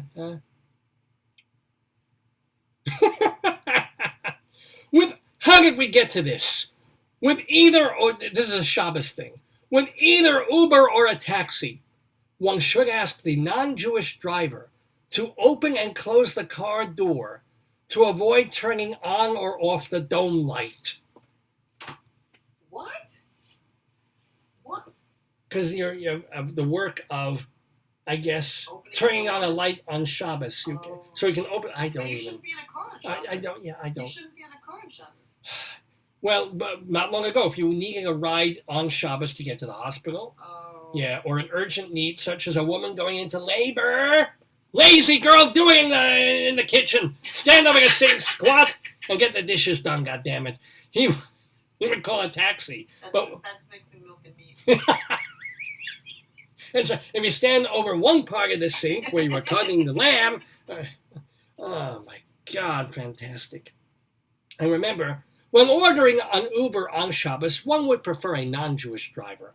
But you can't choose the driver, so you can assume the driver is from the general population, which is predominantly non-Jewish. Yes. Who asked this question? This is why our people are in therapy, ladies and gentlemen. I This, know. all of this from the wonderful pull-out, and I generally don't like to pull out, which is why I have 21 and a half children, but it's from Kashrus Currents that is in either the Jewish Home or the Five Towns Jewish Times. Let's see. Let's have yes. Let's have 25 life-changing hours from about a week ago. Whoa, what fun! The Tisha B'Av event, free. Visit TorahAnytime.com to hang with these fun people. Just look at them one after the other, one after the other. Aren't they a blast to hang with? Wouldn't these just be so much fun? Well, yeah, there's one thing I did want to share. Special program featuring top Spanish-speaking rabbis. Wow. And special women's program featuring a number of Rebbitzins. Oh, so much fun. Grab the zchus and sponsor the biggest Tisha B'Av event in the world for dedication and corporate sponsorship. Oh, look at this guy. He is just feeling it. Can I get him on the, where's the camera? Oh, look at him. This man has never seen one drop of sunshine in his entire life. He wears long sleeves, he wears long pants. He actually has a yarmulke that covers all of his face just to avoid. I think he's the vampire from Romania, ladies and gentlemen. Let's see who else we have here. Oh, gotta love this. We don't do many advertisements on this. Oh, I'll save this for last.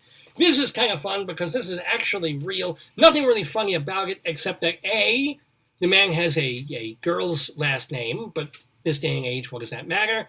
And to be really, really honest, he was a cousin, second or third or fifth or something cousin of the host of this program, Dave Lefkowitz. This is Rabbi Avraham Pam, who is in the Lefkowitz family somewhere. What a cutie. Well, he apparently was a sweet guy. Didn't really know much about beard grooming. You're supposed to let the whole thing grow. However, if he were still alive, he would be auditioning for ZZ Top right now. So there you go. I'm going to save this. But also, why, I ask you this question, my friends. Why Cocoa Puffs when you can have a meal, right? Why just Cocoa Puffs when you can have a... So if you're not going to have Cocoa Puffs, what would you have instead? Nice breakfast item. Muffin, Pancake. Cocoa Puffs, pancake. Yes, very good. Sean, No. Sean. This, tuna. No, why Cocoa Puffs when you can have tuna? Tuna? A big hunk of tuna fish Breakfast? in a bowl with milk and maybe a little bran. I'm not making this It up. says pair with crackers. Yeah, sure, grab and go. Because, yeah, I get it as a lunch snack. This I get, but who has Cocoa Puffs for lunch? Who sits there and in the middle of an office if you're an adult? Stoners. Stoner. All right, then maybe stoners do. This is true. And I guess we all have to ask ourselves this question. Was wird sein der Tachlis? And if you don't know what that means, they translate under it. What is the Tachlis?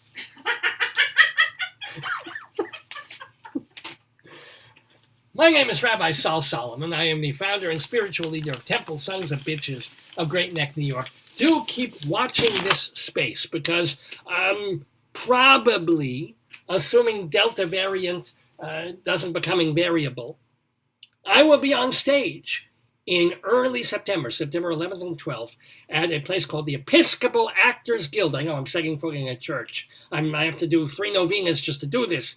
But It depends if the Uber driver is Jewish or not, and if you're eating food. And he has to open and close the door 5 times so the light goes on and off and on and off if I'm doing it. It is on Shabbos. It's on of all days, September 11th. The national tragedy of the towers coming down, national tragedy of my play, Shalom Dammit, An Evening with Me. All the details will be on the Dave's Gone By website. On my website, we're going to hack into the New York Times website and put it there.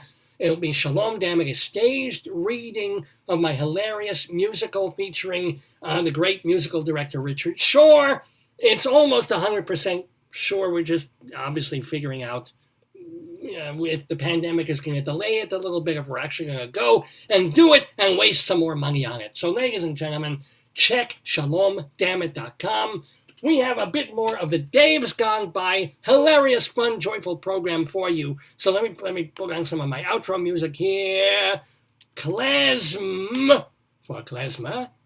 Have a wonderful week and shalom to you.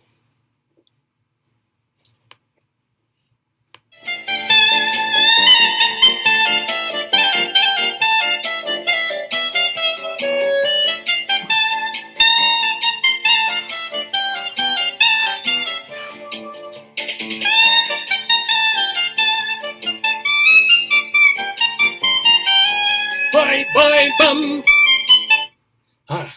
Yes, ladies and gentlemen, a little bit of klezmer music here in the neighborhood. Shall I make the joke that I made 4 million times? Sure. Well, I'm dating a girl who was in a klezmer band. Now she's a lesbian. Oh, I know who you did. Hello.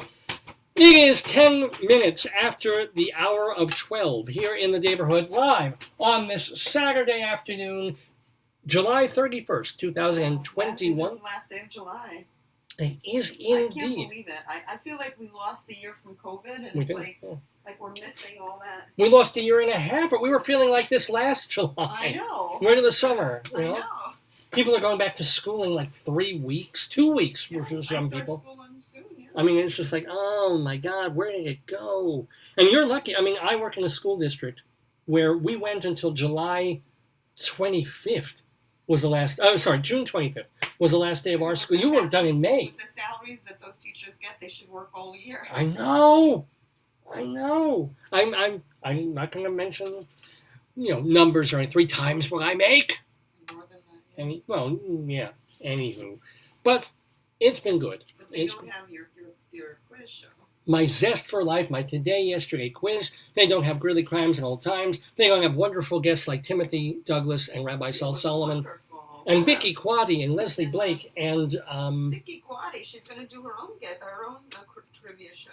everybody's getting podcasts now. Everybody. Oh, she's doing a trivia show. Leslie's Oh, doing right, a right. podcast. Leslie's doing her own. We'll be doing a podcast. Vicki's doing I love that arrangement she has with the greenhouse. I wish I could make an arrangement like I don't that. understand what you're saying. The greenhouse? That's the name of the theater in Chicago. What is it? It's just a building. What's the arrangement that you're jealous? Well, in other words, she is doing late night catechism and Holy Ghost bingo and Christmas bingo later on, and she has a place to develop this work. It's like an artist in residence, right? Yeah, in a manner of speaking. That's what it's in a commercial residence, but yeah. So congratulations to her on that, and they're all such wonderful guests and wonderful people to have had on in the neighborhood on this 809th episode of Dave's Gone By. Yeah, we've been calling it Direction Home in honor of our friend director Timothy Douglas. What a great guest he was. He was fabulous. Now, if you missed any of that, if you missed his wonderful interview, if you missed the fun we had with the quiz, if you're lucky and you just missed the Rabbi segment, or if you want to see it again, where can you go? Where can you go? A couple of different places, but the main place to go, davesgoneby.com. This has the archives of every program we've done since the very first one. There's a couple we lost to technical difficulties, but really out of 809 programs, 805. Serious. You know how many hours that is? Since some of the programs were 4 or 5 hours long sometimes, and the regular ones for years have been 3 hours long. That's really thousands of hours of Dave entertainment just for you. And it's all free. Go to davesgoneby.com. it's like Dave, it's the epitome of Daveliness. it's Daveness. Davelyhood. It's Dave, the apathesis of Davitude, or something like that. I like that. I like that too. Anyway, if you don't want to go to davesgoneby.com for whatever insane reason, you can also patronize for free archive.org. This is a nonprofit website, a place that is just about gathering arts and culture and media from, first it was like past 100 years, then 200, and now if there was a Sanskrit stone from 8,000 years ago, they've taken a picture of it and they put it up on archive.org. It's an archive for the legacy of centuries of human life. Isn't that cool? It's not only is it cool, it's insane that our show is up there. Why? Our show is up there with like the Jack Benny show, It's your and show, honey. well, it's a wonderful program, but I'm thrilled that we're there on archive.org. And again, all our interviews are up there separately as well as in the programs themselves. So whether you watch at davesgoneby.com or archive.org, it's all there. If you like audio as opposed to watching the show, Fred does that. who does? I think Friendy. They just listen, they go through the I video? think sometimes when he's working. Yeah. So, yeah, if you don't want to stare at this face for 3 hours, and who would, No, or if you're in a car or something, you can't. You don't have to listen. you're on the subway, you're not going to look at something or look on your phone, you just want to hear it in your headphones, go to castbox.fm, castbox.fm, and this is the place really where we put it, our show as a podcast. So it's the easiest way to download it and to have it ready wherever you want it, as a downloadable MP3, I guess, or however, whatever form that podcasts take. That's the place where you can either stream it or download it. Castbox.fm. Just look for the Dave's Gone By page. Also, we have a YouTube page, Dave's Gone By. All of our stuff is there too, except for the things that got muted by YouTube because of copyright issues, because we used to play a lot of music in the show years ago. And so they either mute the whole episode, which I do not understand, or they'll mute the songs themselves. I get that. YouTube is not the best place to find Dave's Gone By. It's just the easiest damn place to find it. But there's other places. Go to Dave's Gone By. Well, you can, yeah, of course you can Google Dave's Gone By. You can see our older episodes just by scrolling down on our Facebook page. But that stops after 4 years because we've been doing the show on Facebook only the past few years. And what else? Oh, yes, if you are from Long Island, Nassau County, and you have cable TV, Altice Cablevision, Channel 20, Monday early mornings at 1 a.m., Tuesday early mornings, 4 a.m., Channel 20, 1 hour excerpts of Dave's Gone By, picked basically at random. So we just chop like an hour out and we throw it on TV in the hopes that we're finding some new audience people who might like it. It's Mondays at 1, Tuesdays at 4 a.m. for both of those. Now they're accepting the new year of programming for public access starting August 16th. So we're going to petition to try and get a slightly better time slot. Would be nice. We'll see. But look for us on Altice Cable. Also, it's all Dave's Gone By. So, with that mentioned, and with our thank yous to everybody, I guess we're about ready to end. Oh, no, we're not. We haven't done one very, very important thing. We haven't done our Colorado Limerick of the Dam. This is where, from living in Colorado, I started to write a poem about a different place in the state of Colorado I wrote a bunch of them, and now I try and add more as I can. We have about 160 of them written, and I do one a week, 5-line limerick poems. Let's see how disgusting this one. Yeah, it's more nasty than disgusting. Quite honestly, I'm still proud of it. We go to Eckley, Colorado for our Colorado Limerick of the Damned. You're the poetry man. A limerick is a comic verse of 5 lines, in which lines 1, 2, and 5 will end with words that rhyme. And likewise, verses 3 and 4 also end with words that rhyme. So this is a limerick. Rocky Mountain, Colorado, indeed. Yes, we are Rocky Mountain High on our Limerick of the Damned this week, where we go to Eckley, Colorado. Let me tell you a little something about Eckley, Colorado. I know you already know everything about Eckley. I know you're Eckley experts, as a matter of fact, but I'll just remind you. Eckley is a small town of about 250 people, living in half a square mile in Yuma County. It's up in northeastern Colorado. Not that far from Greeley, in fact. It was named for Adam Eccles, a rancher. The town's had a post office since 1880, which is kind of cool. It's a bit less than a mile high and close to both the Nebraska and Kansas borders. There's a community center and even the Eckley Bar and Grill. And now there is an official state poem, or an official town poem, I should say, for Eckley, Colorado, on our Colorado Limericks of the Damned. Ahem. A perverted prowler from Eckley does not do his deeds circumspectly. To mark the occasion of each home invasion, he rapes all the women directly. Please send your comments and complaints to davesgoneby@aol.com, davesgoneby@aol.com, and plus you can post your thoughts on the show or on these horrible poems. Just, if you're a friend on Facebook, you can post them under the current show, or message me directly if you are a friend on Facebook. Either way, we would love to hear from you. I usually try to respond to whoever emails me or messages me, and I thank you for tuning in, for paying attention to the show, for telling other people about the program, for telling folks also about davelefkowitz.org. That is my website of my writing, where I have literally hundreds of written pieces of my work spanning more than 30 years. So it's theater reviews I wrote of Broadway and off-Broadway shows back in the late 1980s, plays I've written, one-acts and full-length plays, a lot of interviews that I've done with people for magazines and newspapers, and song lyrics, tons of songs when I was a member of the bands The Moist Sheep and and Stephen Fish and his Fabulous Fish Heads. They're all there, or we keep adding more and more. It's got a search box, so you can search for different kinds of things in different categories.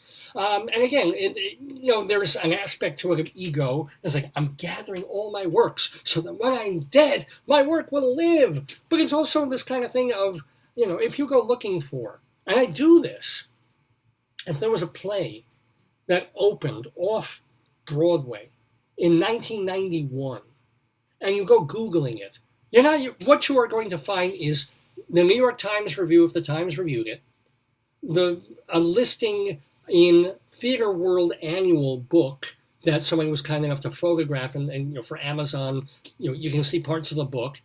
Maybe it'll turn up on the Internet Off-Broadway database, but that's it. You won't find any other reviews, really not anything pre the true Internet age. So at the very least, if I'm throwing up a review of some piece that I wrote about for Backstage, or for Show Business Magazine, or This Month on Stage, that will be added to the canon. When anybody's looking for that play by that author, or that director, or that designer, at least, somebody else covered it. We're not just relying on the New York Times to be the paper of record. Somebody else had a say. Somebody else had an opinion on that, and there's a little bit more of a legacy. Something else we can quote from, something else we can research, something else that said, hey, this event happened, and someone was there. Because, honestly, who's going to go to a library and look for microfilm or microfiche copies of Backstage newspaper or Theater Week magazine that I used to write for? You're not. Even Time Out New York. But so, if it's there, and it's as simple as Googling the name of the play that you're looking for and my last name, if I happen to review it, I think I think I'm doing some kind of service beyond feeding my own ego as a writer and saying, here's all my stuff. Go look. There's some great writing here, some not so great writing, but some really great writing. Check it out, davelefkowitz.org. And I want to remind you one last time that, yes, if you have not seen Restoration Playhouse, my 10-minute one-act comedy directed by our wonderful guest Timothy Douglas, it's still on the Facebook page of Red Bull Theater Company. Just scroll down. It's right there. You can watch it in 10 minutes. And if you want to read the play, it's at davelefkowitz.org. So when you hear it, I hope you will be impressed by the cleverness and the fun of the language. You're probably going to go, I want to read the script. You can. is at davelefkowitz.org. Well, we've come to, it's almost, not quite 12:30 Eastern Time, here in the neighborhood live on this Saturday, July 31st, 2021, our 809th episode, Direction Home. I guess it's time to bring this particular episode home. So, my wife's out of the room. I was gonna, maybe I can talk a little bit more before she gets back, so I can say a proper thank you to her. Thank you, certainly, to Timothy Douglas for directing my show, for doing so much good directing, and for being a friend now of the neighborhood. Check his website, timothydouglas.it's either .com or .org. He's got a lovely website for both his acting and his directing, and it lets you know what he's up to as well. Timothy Douglas, DOUGLA1S.com or .org. I should have written that down. Check out Vicki Quade, Quade. Remember that she will be doing her shows at the Greenhouse starting in September. Among them, the show that she wrote with Mary Pat Donovan, Late Night Catechism. You're not going to want to miss that if you're in Chicago. Thank you, Vicki Quade. Thank you to Leslie Hoban Blake. Go to the YouTube pages of Critics Circle and of Two on the Aisle to see her and Charlie Gross talking, reviewing, and interviewing about theater. Two on the Aisle and Critics Circle. So thank you to all of them. What did I want to, so let's see, how's New Potato doing that we opened? Hi, hello, New Potato. How did you enjoy the program? Well, to be honest, the best part? Yeah, what was the best part, Potato? The very best part? Was it Director Timothy? Oh, he was great. Rabbi annoys me, but he was great. Yeah, he was great. How about the game? Did you enjoy watching the game? Yeah, I can't follow. I'm not the brightest spud in the back. Okay, fair enough. How about Greeley Crimes and Old Times? Did you enjoy all those funny news stories that came out of Greeley, Colorado? And saying, in Colorado, one of the big crops after beets was potatoes. So I'm partial to that. That was all right. Well, thank you, Potato. What else did we do? Well, I know you're not a fan of the Rabbi. What was your favorite bit?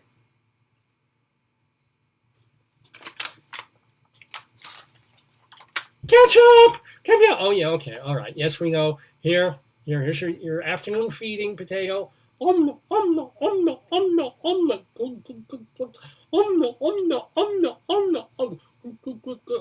right, Potato. And hey, Potato, would you like to try some Sèvres? Some what? Sèvres. Yes, this is the episode where I told all of you about Sèvres and Rusk. Look it up, get it, find it, demand it from your local greengrocer. And if you have a greengrocer, tell them to go to a doctor because that's not a normal color for a grocer. I want to mention, I guess I should talk about that we lost not only Jackie Mason. So if you're looking to understand why Jackie Mason, go back, 20, 25, 30 years now, why Jackie Mason was actually really great.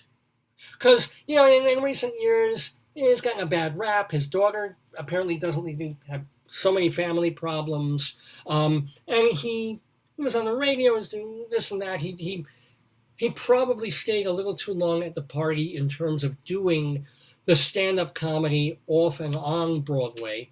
I know the last couple of shows I saw him in, so the energy was gone, kind of the magic was gone. Sometimes there's a bad audience. I remember, I think the last time I saw him perform, he was doing an off-Broadway show. It was just him on a matinee afternoon, these old Jewish people there to see him, and it just didn't happen. I think the air conditioning wasn't working, so he was schwitzing, it was hot, and we all knew it. And he was trying to do some political humor, and then he just went into the Starbucks and the really reliable Jew versus Gentile stuff and pulled it out. But you have to really go back. You have to go to that first one, that World According to Me, in the late 80s, when he was already an over-the-hill, quote-unquote, burnt-out Catskills comedian that nobody wanted to know from. And some people probably saw him in the Catskills and said, oh my God, if they're laughing like this here, they're going to laugh like this on Broadway. Because who was the Broadway audience back then? 50, 60, 70-year-old Jews, right? And they're going to, whether they either were at the Catskills themselves or their parents were, they're going to find this guy hysterical. And we did. He was. It's on YouTube. You can watch The World According to Me. Find it. Because, first of all, he doesn't get credit for being political. Everybody thinks, oh, he does this, and this is not this, do. Yeah, he did a ton of that. But he also did some really zingy, everybody's, oh, Mort Saul, he did the newspapers, he read this, he was talking about the Kennedy assassination. Jackie Mason did almost as much political humor, except he was funnier. He was funnier about it rather than just satirical. So, yeah, I mean, that's just my way of saying, and of course, usually I agreed with Jackie Mason politically. He moved to the right, I guess, for when he was on the radio and in later years, and that kind of turned off some of his audience as well.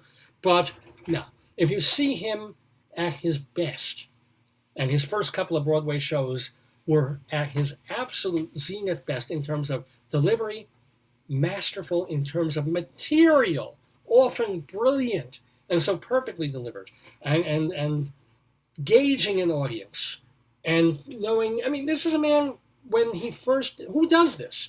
When Seinfeld does a show, he gets up there like a typical comedian, 70 to 80 minutes, right? There's your HBO show.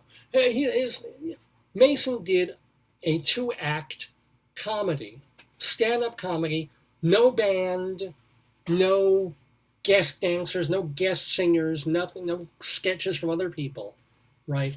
It was 2 hours and 20 minutes long with an intermission, right? And he overstayed a little bit, but it gave me the idea, rightly or wrongly, when I was writing Shalom Dammit with Rabbi Saul Solomon, that we could hold the stage with comedy and music for 2 acts. And I even though Shalom Dammit is now a 1-act in 85 minutes, and in some ways that's better, I miss having that break. And I miss having 2 separate acts and having more material. And I think it still could and should hold the stage. I'm mulling with the Rabbi of still having a 2-act version in reserve, because there's stuff that we want in there. But anyway, that's for another time. Farewell to Jackie Mason. And farewell, do you know who else died this week, hon? Everybody's crazy about a sharp-dressed man. The ZZ Top guy. I'm Oh, doing wait. Potato's wearing a beard now in honor of ZZ Top. He's not really rocking it. But Potato doesn't understand what a beard is, I think, honey. Not a big ZZ Top fan, but also Ron Popeil died. Oh, are they going to, Yes, they're not actually burying him. They're just going to put him through a spiralizer from Ronco and just grind him out into they have everybody, instead of candles, they all stand there with, Right. And when people go to his... Rotato? What, sorry? Didn't he make the Rotato? I don't know if Rotato was Ronco. It might have been. It could have been. The Rotato is a magnificent... Don't listen, Potato. The Rotato was this incredible idea. Say what now? You take a potato before you cook it, you plunk it between these 2 things, and there's it's almost like a spiral phonograph needle that goes around and around and removes the peel. I think that's bad. It worked. Oh, yes. It's fab. Have you ever heard of it? These are delicious, by the way. They're absolutely yummy. From Parlay, fab chocolate, bought in a South Asian Indian store, except it's made in Mexico. Go figure. But again, one of these, Sev, Fab, Rusk. These are your vocabulary words for next week. But you get the feeling like when Ron Popeil, who was Jewish, by the way, when people go to visit his grave, instead of putting stones on the headstone, they're just going to take a stone, put it on a pocket fisherman, and go, He made a lot of stuff. Did he make that ShamWow? No, ShamWow was not Ronco. Oh, really? But Ronco started that. They did that. In fact, the phrase "set it and forget it" was Ronco, was Ron Popeil.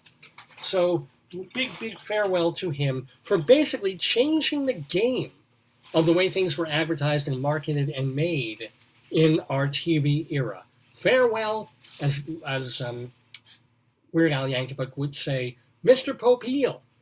farewell to you. And farewell to all of you guys listening and watching, except we should be back in 7 days with a brand new episode of the Dave's Gone By Facebookio, Podcastio, Programmio of the stream. So let's see. 1, 2, 3, 4, 5, 6, 7. It'll be August 7th, our usual time from 9 until noon or thereabouts, right here on this Facebook page, and then archived at davesgoneby.com. Remember to check this Facebook page, my Twitter feed, Radio Dave 2, and of course davesgoneby.com for all the information and archives you need for the show. So, hon, well, I think we've covered everything. I think we've really exhausted it today. Is there anything do you want to celebrate with some Sev? No, I do not want that. Really? I guess I'll save it for later. And gone by. Days gone by.